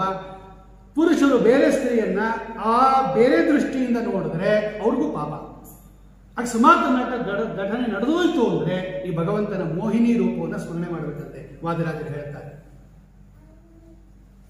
ಹೋದ್ರು ರುದ್ರದೇವರು, ಸ್ವಾಮಿ ನೋಡ್ಬೇಕು, ಬೇಡ ಅಂದ ಭಗವಂತ. ಕರೆದು ಸೈರಿಸಲಾರೆ ನೀಯನಲು ಹಠದಿ ಕೊಳ್ಳಿರಲು ಹರನು ಹಠದಿ ಕೊಳ್ಳಿರಲು ಕರುಣಿಗಳ ರಸನು ಹರನ ಮೊಗವ ನುಡಿ ಅರುಣೋದಯಕ್ಕೆ ಬಾ ಎಂದು ಕಳುಹಿದ ವೃಷಭ ನೇರಿದ ವಿಷಧರ ನ್ಯಾರೇ ಪೇಳಮ್ಮಯ್ಯ. ರುದ್ರದೇವರ ಸ್ಮರಣೆನೂ ಆಗಬೇಕು, ಭಾಗವತದ ಕಥೆಯೂ ಹೇಳಬೇಕು, ರುದ್ರದೇವರು ಭಗವಂತನಿಗಿಂತ ಕಡಿಮೆ ಅಂತಲೂ ತೋರಿಸ್ಬೇಕು. ಇದು ಶ್ರೀಪಾದರಾಜರ ಜಾಣ್ಮೆ. ಬೇಡ ಅಂದ ಪರಮಾತ್ಮ, ಬೇಡ ಕೂಸೋ, ನೀ ಅದೆಲ್ಲ ನೋಡಿ ತಡ್ಕೊಳಕ್ಕಾಗಲ್ಲ, ಬೇಡ. ಹಠ ಇಲ್ಲ, ನೋಡ್ಲೇಬೇಕು ಸ್ವಾಮಿ, ನೋಡ್ಲೇಬೇಕು, ಬೇಕೇ ಬೇಕು. ಮಕ್ಕಳಿಗೆ ಹೇಳ್ತಾರೆ, ಬೇಡ ಅದು ತಿನ್ಬಾರ್ದು, ಹೊಟ್ಟೆ ನೋವತ್ತೆ, ತಿಂತೀನಿ ಏನಾಗುತ್ತೆ. ಕರೆದು ಸೈರಿಸಲ ನೋಡಿ ಎಷ್ಟು ಕೆಳಗಿದ್ದಾರೆ ರುದ್ರದೇವರು. ಭಗವಂತ ಹೇಳ್ತಾನೆ ಬೇಡ ಅಂದ. ಇಲ್ಲ ಸ್ವಾಮಿ ತೋರಿಸು, ನಾಳೆ ಬೆಳಗ್ಗೆ ಬಾ ಅಂದ ಭಗವಂತ. ಅರುಣೋದಯಕ್ಕೆ ಬಾ, ಅಪಾಯಿಂಟ್ಮೆಂಟ್ ಕೊಟ್ಟ. ಬೆಳಗ್ಗೆ ಸರಿಯಾಗಿ 4:15 ಬಂದ್ಬಿಡು, ನಿಂಗೆ ಆ ಮೋಹಿನಿ ರೂಪ ತೋರಿಸ್ತೀನಿ. ಇವ್ರು ಕಾದಿದ್ರು ರಾತ್ರಿ ಎಲ್ಲ. ಅರುಣೋದಯ ಯಾವಾಗ? ಅರುಣೋದಯಕ್ಕೆ ಗಂಗಾಧರ ಬರಲು 16 ವರ್ಷದ ತರುಣಿ ರೂಪದಿ ಹರಿವನದೊಳಗಿರಲು ಚರಣನ ಕಾಗ್ರದಿ ಧರಣಿ ಬರೆಯುತ್ತ ನಿಂತಿರಲು, ಸೆರಗ ಪಿಡಿಗೆ ಬರಲು ಹರನು ಸೆರಗ ಪಿಡಿಗೆ ಬರಲು, ಕರದಿ ಚಕ್ರ ಶಂಕದೆಯ ತೋರಲು ಹರನು ನಾಚಿ ತಲೆ ತಗ್ಗಿಸಿ ನಿಂತ, ವೃಷಭ ನೇರಿದ ವಿಷಧರನ್ಯಾರೇ ಪೇಳಮ್ಮಯ್ಯ. ಸರಿಯಾಗಿ ಆ 4:15 ಟನ್ ಅಂತ ಅಲಾರಾಮ್ ಹೊಡಿತಿದ್ದಂಗೆ ಬಂದ್ಬಿಟ್ರು ಅವರು. ಅದು ಏನೋ ಸಪರಿವಾರ ಸಮೇತರಾಗಿ ಬಂದಿದ್ದಾರೆ ಅವರು. ಪಾರ್ವತಿಯನ್ನ, ಗಣಪತಿಯನ್ನ, ಸೇನಾಪತಿಯನ್ನ ಕರ್ಕೊಂಡು, ನಂದೀಶ್ವರನನ್ನ ಕರ್ಕೊಂಡು ಕುಟುಂಬ ಸಪರಿವಾರ ಸಮೇತರಾಗಿ ಬಂದಿದ್ದಾರೆ. ಬಂದ್ರು. ವೈಕುಂಠದ ಹೊರಗಡೆ ಒಳ್ಳೆ ಉದ್ಯಾನವನ ಅದು. 16 ವರ್ಷದ ಸುಂದರ ತರುಣಿ ರೂಪದಲ್ಲಿ ಭಗವಂತ ನಿಂತಿದ್ದಾನಂತವನು. ಈ ಕಾಲಿನ ಉಗುರಿನಿಂದ ನೆಲ ಗೀಚ್ತಾ ಇದ್ದನಂತೆ. ಚರಣನ ಕಾಗ್ರದಿ ತರಣಿ ಬರೆಯುತ್ತ ನಿಂತಿರಲು, ಧರಣಿ ಬರೆಯುತ್ತ ನಿಂತಿರಲು, ಅದು ಕಾಮಸೂಚಕ. ಅದು ಕಾಲಿನ ಉಗುರಿನಿಂದ ಇದು ನೆಲ ಇದೆಯಲ್ಲ, ಅದನ್ನು ಗೀಚ್ತಾ ಇದ್ನಂತೆ ಭಗವಂತ. ಇವ್ರು ನೋಡ್ಬಿಟ್ರು ಭಗವಂತನನ್ನ. ಪಾರ್ವತಿ ಇಲ್ಲೇ ಇರೋ, 1 ನಿಮಿಷ ಬರ್ತೀನಿ. ಗಣಪತಿ ಇಲ್ಲೇ ಇರೋ, ಬನ್ನಿ, ಎಲ್ಲ ಹೋಗ್ಬಿಡ್ದು, ಇಲ್ಲೇ ಕೂತ್ಕೊ, ಕೈ ಕಟ್ಕೊಂಡು ಅಂದ್ರು. ಬಂದ್ರು ಇವರು. ಸೆರಗ ಪಿಡಿಯೇ ಬರಲು ಹರನು ಸೆರಗ ಪಿಡಿಯೇ ಬರಲು, ಸೀದಾ ಬಂದ ಹೆಣ್ಣು ಮಗಳ ಸೆರಗಿ ಹಿಡ್ಕೊಂಡ್ರು. ಸೆರಗು ಮುಟ್ಟಿದ ತಕ್ಷಣ ಭಗವಂತ ಶಂಖಚಕ್ರ ಗದಾ ಪದ್ಮಧಾರಿಯಾಗಿ ನಿಂತ್ಕೊಂಡ. ಕರೆದು ಸೈರಿಸಲಾರೆ ನೀಯನಲು ಹಠದಿ ಕುಳ್ಳಿರಲು. ಬೇಡ ಅಂತ ಹೇಳಿದ್ನಲ್ಲ ನನಗೆ, ನೋಡಿ ನಿನ್ನ ಅವಸ್ಥೆ ಹೆಂಗಾಗಿದೆ ಅಂದ್ರು. ಅದಕ್ಕೆ ಬೇಡ ಅಂತ ಹೇಳಿದ್ದು. ಯಾರ್ಯಾರು ಯಾವ್ಯಾವ ರೂಪವನ್ನು ಯಾವ್ಯಾವ ಕಾಲಕ್ಕೆ ನೋಡಬೇಕು ಅನ್ನೋದು ಕೂಡ ಅದು ಭಗವಂತ ಕೊಟ್ಟಿರೋ ಶಕ್ತಿ. ಅದು ರುದ್ರದೇವರಿಗೆ ಹಿಂಗಾಗೋಯ್ತ್ರಿ. ಆಗತ್ತೆ. ಮಂಗಳಾಂಗನೆ ಮಾರಜನಕನೆ ನಾ ಮಾಡಿದ ತಪ್ಪು, ಹಿಂಗದೆ ಕ್ಷಮಿಸೋ ಯದು ಕುಲ ತಿಲಕ ವಕ್ಷದೊಲೋಪುವ, ನಿನ್ನಂಗನೆ ಅರಿಯಳು ನಕ ಮಹಿಮಾಂಕ ಹಿಗೆದು ತಲಿತವಕ, ರಂಗ ವಿಠಲನ ಪದಗಳ ಪಿಡಿದು ಸಾಷ್ಟಾಂಗವೆರಗಿ ಕೈಲಾಸಕ್ಕೆ ನಡೆದ, ವೃಷಭ ನೇರಿದ ವಿಷಧರ ನ್ಯಾರೇ ಪೇಳಮ್ಮಯ್ಯ. ಎಷ್ಟು ಸುಂದರವಾಗಿದೆ ನೋಡ. ಅದೇ ಇರೋದು, ಆ ಕಥೆ ಹಂಗೆ ಇರೋದು. ಅಷ್ಟಮ ಸ್ಕಂದದಲ್ಲಿ ಸಮುದ್ರ ಮಥನ ಆದ ಮೇಲೆ ನೆಕ್ಸ್ಟ್ ಬರ್ತಕ್ಕಂತಹ ಕಥೆನೇ ರುದ್ರದೇವರು ಮೋಹಿನಿ ಅವತಾರವನ್ನು ನೋಡಿ ಅವನಿಗೆ ಶರಣಾಗಿರ್ತಕ್ಕಂಥದ್ದು ಅವ್ರು ವರ್ಣನೆ ಮಾಡ್ತಾರೆ. ನಾ ಮಾಡಿದ ತಪ್ಪು ಹಿಂಗದೆ ಕ್ಷಮಿಸೋ. ಏನರ್ಥ ಅದಕ್ಕೆ? ನಿನ್ನ ಮಾತು ಕೇಳಬೇಕಾಗಿತ್ತು, ನಾನು ಬೇಡ ಅಂದ್ಬಿಟ್ಟೆ, ಅದು ತಪ್ಪು. ಕರೆದು ಸೈರಿಸಲಾರೆ ನೀಯನಲು ಹಠದಿ ಕುಳ್ಳಿರಲು, ನಾ ಮಾಡಿದ ತಪ್ಪು. ಅದೇ ತಪ್ಪು ಅಂದ್ರೆ ಏನು? ದೇವರ ಮಾತು ಯಾರು ಕೇಳಲ್ಲ ಅದು ತಪ್ಪು. ರುದ್ರದೇವರು ಹೇಳ್ತಾರೆ, ದೇವ್ರು ಹೇಳ್ದಂಗೆ ಕೇಳಬೇಕು. ಇವತ್ತು ನಾವು ದೇವ್ರು ಹೇಳಿದ್ದೆಲ್ಲ ಬಿಟ್ಬಿಡ್ತಾ ಇದೀವಿ, ದೊಡ್ಡ ದೇವ್ರ ಭಕ್ತರು ಅನ್ಕೋತೀವಿ. ಇದು ನಾವು ಮಾಡಿದ ತಪ್ಪು. ಪ್ರತಿಯೊಂದು ದೇವರ ನಾಮ ಹಿಂದೂ ಒಂದು ಅರ್ಥ ಇರುತ್ತೆ. ಹೀಗೆ ಶ್ರೀಪಾದರಾಜರು ಪ್ರತಿಯೊಂದಕ್ಕೂ ಕೂಡ ಅಕ್ರೂರ ಬಂದದ್ದು. ಕೃಷ್ಣ ಪರಮಾತ್ಮನನ್ನ ಅಕ್ರೂರ ಬಂದಾಗ ಗೋಪಿಕಾ ಸ್ತ್ರೀಯರೆಲ್ಲ ಮಾತಾಡ್ಕೋತಾರಂತೆ. ಎಷ್ಟು ಸುಂದರವಾಗಿ ಬರ್ತಿದ್ದಾರೆ ಶ್ರೀಪಾದರಾಜರು. ಏನ್ ಹೇಳ್ತಾರೆ ಅವರು? ಅತ್ಯದ್ಭುತವಾಗಿರ್ತಕ್ಕಂಥ ಇದನ್ನೆಲ್ಲ ಜ್ಞಾಪಿಸ್ಕೊತಾ ಇದ್ರೆ ಏನು ಪಾಂಡಿತ್ಯ ಒಂದು, ಏನು ಕಾರುಣ್ಯ ಒಂದು. ಪಂಡಿತರೆಲ್ಲ ಹೀಗೆ ಸಾಮಾನ್ಯ ಜನಕ್ಕೆ ಅರ್ಥ ಆಗುವಂಗೆ ಹೇಳಬೇಕು ಅಂತ ನಿಯಮ ಇಲ್ಲ. ನೋಡ, ಅವರು ದೊಡ್ಡ ಪಂಡಿತರು, ವ್ಯಾಸರಾಜರಿಗೆ ಪಾಠ ಹೇಳಿಕೊಟ್ಟ ದೊಡ್ಡ ಪಾಂಡಿತ್ಯ. ನಮ್ಮಂತ ಪಾಮರರಿಗೆ ಅದೇ ಕಥೆಯನ್ನ ತಿಳಿಯಾದ ಕನ್ನಡದಲ್ಲಿ ಹೇಳಿದ ಕಾರುಣ್ಯ. ಪಾಂಡಿತ್ಯ, ಸನ್ಯಾಸ, ಕಾರುಣ್ಯ, ವೈರಾಗ್ಯ ಈಸ್ ಈಕ್ವಲ್ ಟು ಶ್ರೀಪಾದರಾಜರು. ಇಷ್ಟರಲ್ಲಿ ಯಾವುದು ಬೇಕಾದರೂ ಆರಿಸ್ಕೊಂಡ್ರೆ, ಅವರ ಆರಾಧನೆಯನ್ನು ಮಾಡಿದ್ರೆ ಎಲ್ಲವನ್ನೂ ಕೊಡ್ತಾರಂತೆ ನಮಗೆ. ಇಂತಹ ಶ್ರೀಪಾದರಾಜರ ಆರಾಧನೆ ಇವತ್ತು ಪೂರ್ವಾರಾಧನೆ, ನಾಳೆ ಅವರ ಆರಾಧನೆ. ಅದಕ್ಕೆ ಪೂರ್ವಭಾವಿಯಾಗಿ ಅನೇಕ ಭಕ್ತರು, ಎಲ್ಲರಿಗೂ ಗೊತ್ತಿರುತ್ತೆ ಅವರ ಚರಿತ್ರೆ, ಆದರೂ ಕೂಡ ಅವರ ಆರಾಧನೆ ದಿವಸ ಅವರ ಚರಿತ್ರೆಯನ್ನು ಕೇಳೋದರಲ್ಲಿ ಅವರ ಅನುಗ್ರಹ ಇರುತ್ತೆ, ಆ ಸಂತೋಷ ಇರುತ್ತೆ, ಜೋಶ್ ಅಂತ ಕರೀತಾರೆ, ಖುಷಿ ಇರುತ್ತೆ. ಅವರ ಆರಾಧನೆ ಅಲ್ವಾ, ಪ್ರತಿದಿನ ಕೇಳಬೇಕು, ಇದನ್ನ ಪ್ರತಿದಿನ ಹಾಡಬೇಕು. ಅವರ ಆರಾಧನೆ ಕೇಳೋದಕ್ಕೆ ಒಂದು ಸ್ಪೆಷಲ್. ರಾಯರ ಆರಾಧನೆ ದಿನ ಊಟ ಮಾಡೋಕ್ಕೂ ಬೇರೆ ದಿನ ಊಟ ಮಾಡೋಕ್ಕೂ ವ್ಯತ್ಯಾಸ ಇದೆ. ಆರಾಧನೆ ಇವತ್ತು ಅದೇ ಹಾಕಿರ್ತಾರೆ, ಬೇರೆ ದಿನನೂ ಅದೇ ಮಾಡಿರ್ತಾರೆ. ಆರಾಧನೆ ಇವತ್ತು ಅದೇನೋ ಸ್ಪೆಷಲ್, ಅವರ ಅನುಗ್ರಹ. ಹಾಗೆ ಶ್ರೀಪಾದರಾಜರ ಆರಾಧನಾ ಸಂದರ್ಭದಲ್ಲಿ ಈ ಕೊರೋನಾ ವ್ಯಾಧಿಯಿಂದ ಜನಗಳು ಏಕತ್ರ ಸೇರಿ ಆರಾಧನಾದಿಗಳನ್ನು, ಸಭೆಗಳನ್ನು, ಸಮಾರಂಭಗಳನ್ನು, ಉತ್ಸವಾದಿಗಳನ್ನು ಮಾಡೋಕ್ಕೆ ಆಗೋದಿಲ್ಲ. ಅದು ಆರೋಗ್ಯ ದೃಷ್ಟಿಯಿಂದ ಸರ್ಕಾರದವರು ಆದೇಶ ಹೊರಡಿಸಿರೋದ್ರಿಂದ. ಆದರೆ ಭಗವಂತನ ಸ್ತೋತ್ರ ಮಾಡೋದಕ್ಕೆ, ಗುರುಗಳ ಸ್ತೋತ್ರ ಮಾಡೋದಕ್ಕೆ ಕೊರೋನಾ ಅಡ್ಡಿ ಆಗಬಾರದು ಅನ್ನತಕ್ಕಂಥ ದೃಷ್ಟಿಯಿಂದ ನಮ್ಮ ಟ್ರಸ್ಟಿಯಾಗಿರ್ತಕ್ಕಂತಹ ನರಹರಿ ಸುಮಧ್ವ ಅವರು ತಮ್ಮದೇ ಆಗಿರ್ತಕ್ಕಂತಹ ಒಂದು ಈ ವಿದ್ಯುನ್ಮಾನ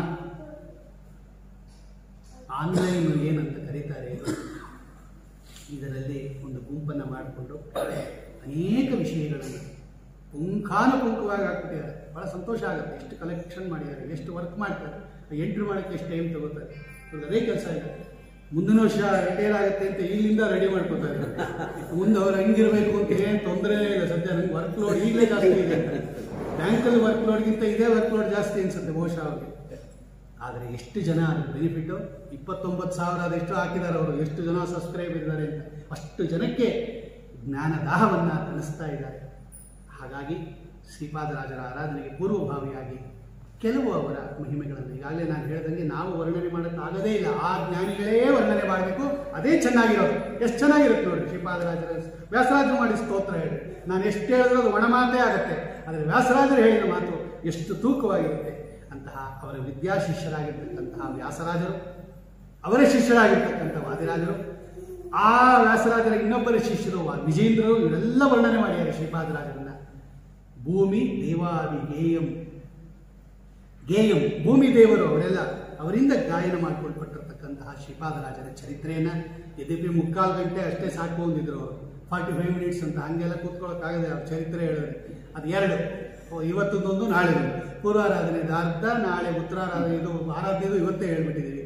ಹಾಗಾಗಿ ಅವರೇನು ನುಡಿಸಿದ್ದಾರೆ 2 ಮಾತನ್ನು, ಶ್ರೀಪಾದರಾಜರ ಅಂತರ್ಯಾಮಿಯಾಗಿರ್ತಕ್ಕಂತಹ ರಂಗವಿಠಲ ಗೋಪಿನಾಥ ಅಭಿನ್ನನಾಗಿರ್ತಕ್ಕಂತಹ ಏತಕ್ಷೇತ್ರ ಸ್ವಾಮಿ ಆಗಿರ್ತಕ್ಕಂತಹ ಅವರು ಲಕ್ಷ್ಮೀ ನರಸಿಂಹದೇವರ ಮುಂದೆ ಕೂತಿದ್ದಾರೆ, ನಾವು ಲಕ್ಷ್ಮೀ ನರಸಿಂಹದೇವರ ಮುಂದೆ ಅವರನ್ನು ಕೂಡಿಸ್ಕೊಂಡು ಹೇಳ್ತಾ ಇದ್ದೀವಿ. ಹಾಗಾಗಿ ಅವರೇ ಇದುವರೆ ತನಕ ಹೇಳಿದ್ದು ಅಂತ ನಾನು ಚಿಂತನೆಯನ್ನು ಮಾಡ್ತಾ, ಆ ಶ್ರೀಪಾದರಾಜರು ನಮಗೆ, ನಿಮಗೆ ಎಲ್ಲರಿಗೂ ಕೂಡ ಘೋರ ದಾರಿದ್ರ್ಯ ಶಾಂತಿ, ಒಳ್ಳೆ ವಿದ್ಯೆ, ಒಳ್ಳೆ ಬುದ್ಧಿ, ಒಳ್ಳೆ ಸದಾಚಾರತ್ವ, ಸದಾ ಭಗವಂತನಲ್ಲಿ ನಮಗೂ ಕೂಡ ನರಸಿಂಹದೇವರ ಚರಣದಲ್ಲಿ ಮನಸ್ಸಿರೋ ಹಾಗೆ ಅನುಗ್ರಹ ಮಾಡಲಿ ಅಂತ ಪ್ರಾರ್ಥನೆ ಮಾಡ್ತಾ, ನರಹರಿ ಸುಮಧ್ವ ಅವರ ಈ ಪ್ರಯತ್ನ ತುಂಬ ಯಶಸ್ವಿಯಾಗಲಿ. ಅವರ ತಂದೆಗಳ ಆಶೀರ್ವಾದ ಇದೆ, ಹರಿವಾಯುಗಳ ಅನುಗ್ರಹ ಇದೆ, ಮೇಲಾಗಿ ಅವರಿಗೆ ಉಪಕಾರ ಮಾಡಬೇಕು ಅಂತಕ್ಕಂಥ ಒಂದು ಸನ್ಮನಸ್ಸಿದೆ. ಅದು ಇನ್ನೂ ಭಗವಂತ ಹೆಚ್ಚಿಗೆ ಅದಕ್ಕೆ ಕೊಡಲಿ, ಅನುಗ್ರಹ ಮಾಡಲಿ ಅಂತ ಪ್ರಾರ್ಥನೆ ಮಾಡ್ತಾ, ಮತ್ತು ಇಲ್ಲಿ ನೆರೆದಿರ್ತಕ್ಕಂಥ ಎಲ್ಲರಿಗೂ ಹರಿವಾಯುಗಳು ವಿಶೇಷ ಅನುಗ್ರಹ ಮಾಡಲಿ. ಶ್ರೀ ಕೃಷ್ಣಾರ್ಪಣಮಸ್ತು. ಶ್ರೀಮಧ್ವೇಶಾರ್ಪಣಮಸ್ತು. ಕಾಯೇನ ವಾಚ ಮನಸ ಇಂದ್ರಿಯೇರ್ವ ಬುದ್ಧ್ಯಾತ್ಮನಾ ವಾ ಕೃತ ಸ್ವಭಾವಾತ್ ಕರೋಮಿ ಯದ್ಯತ್ ಸಕಲಂ ಪರಸ್ಮೈ ನಾರಾಯಣಾಯೇತಿ ಸಮರ್ಪಯಾಮಿ. ಶ್ರೀ ಕೃಷ್ಣಾರ್ಪಣಮಸ್ತು. ಶ್ರೀಮಧ್ವೇಶಾರ್ಪಣಮಸ್ತು.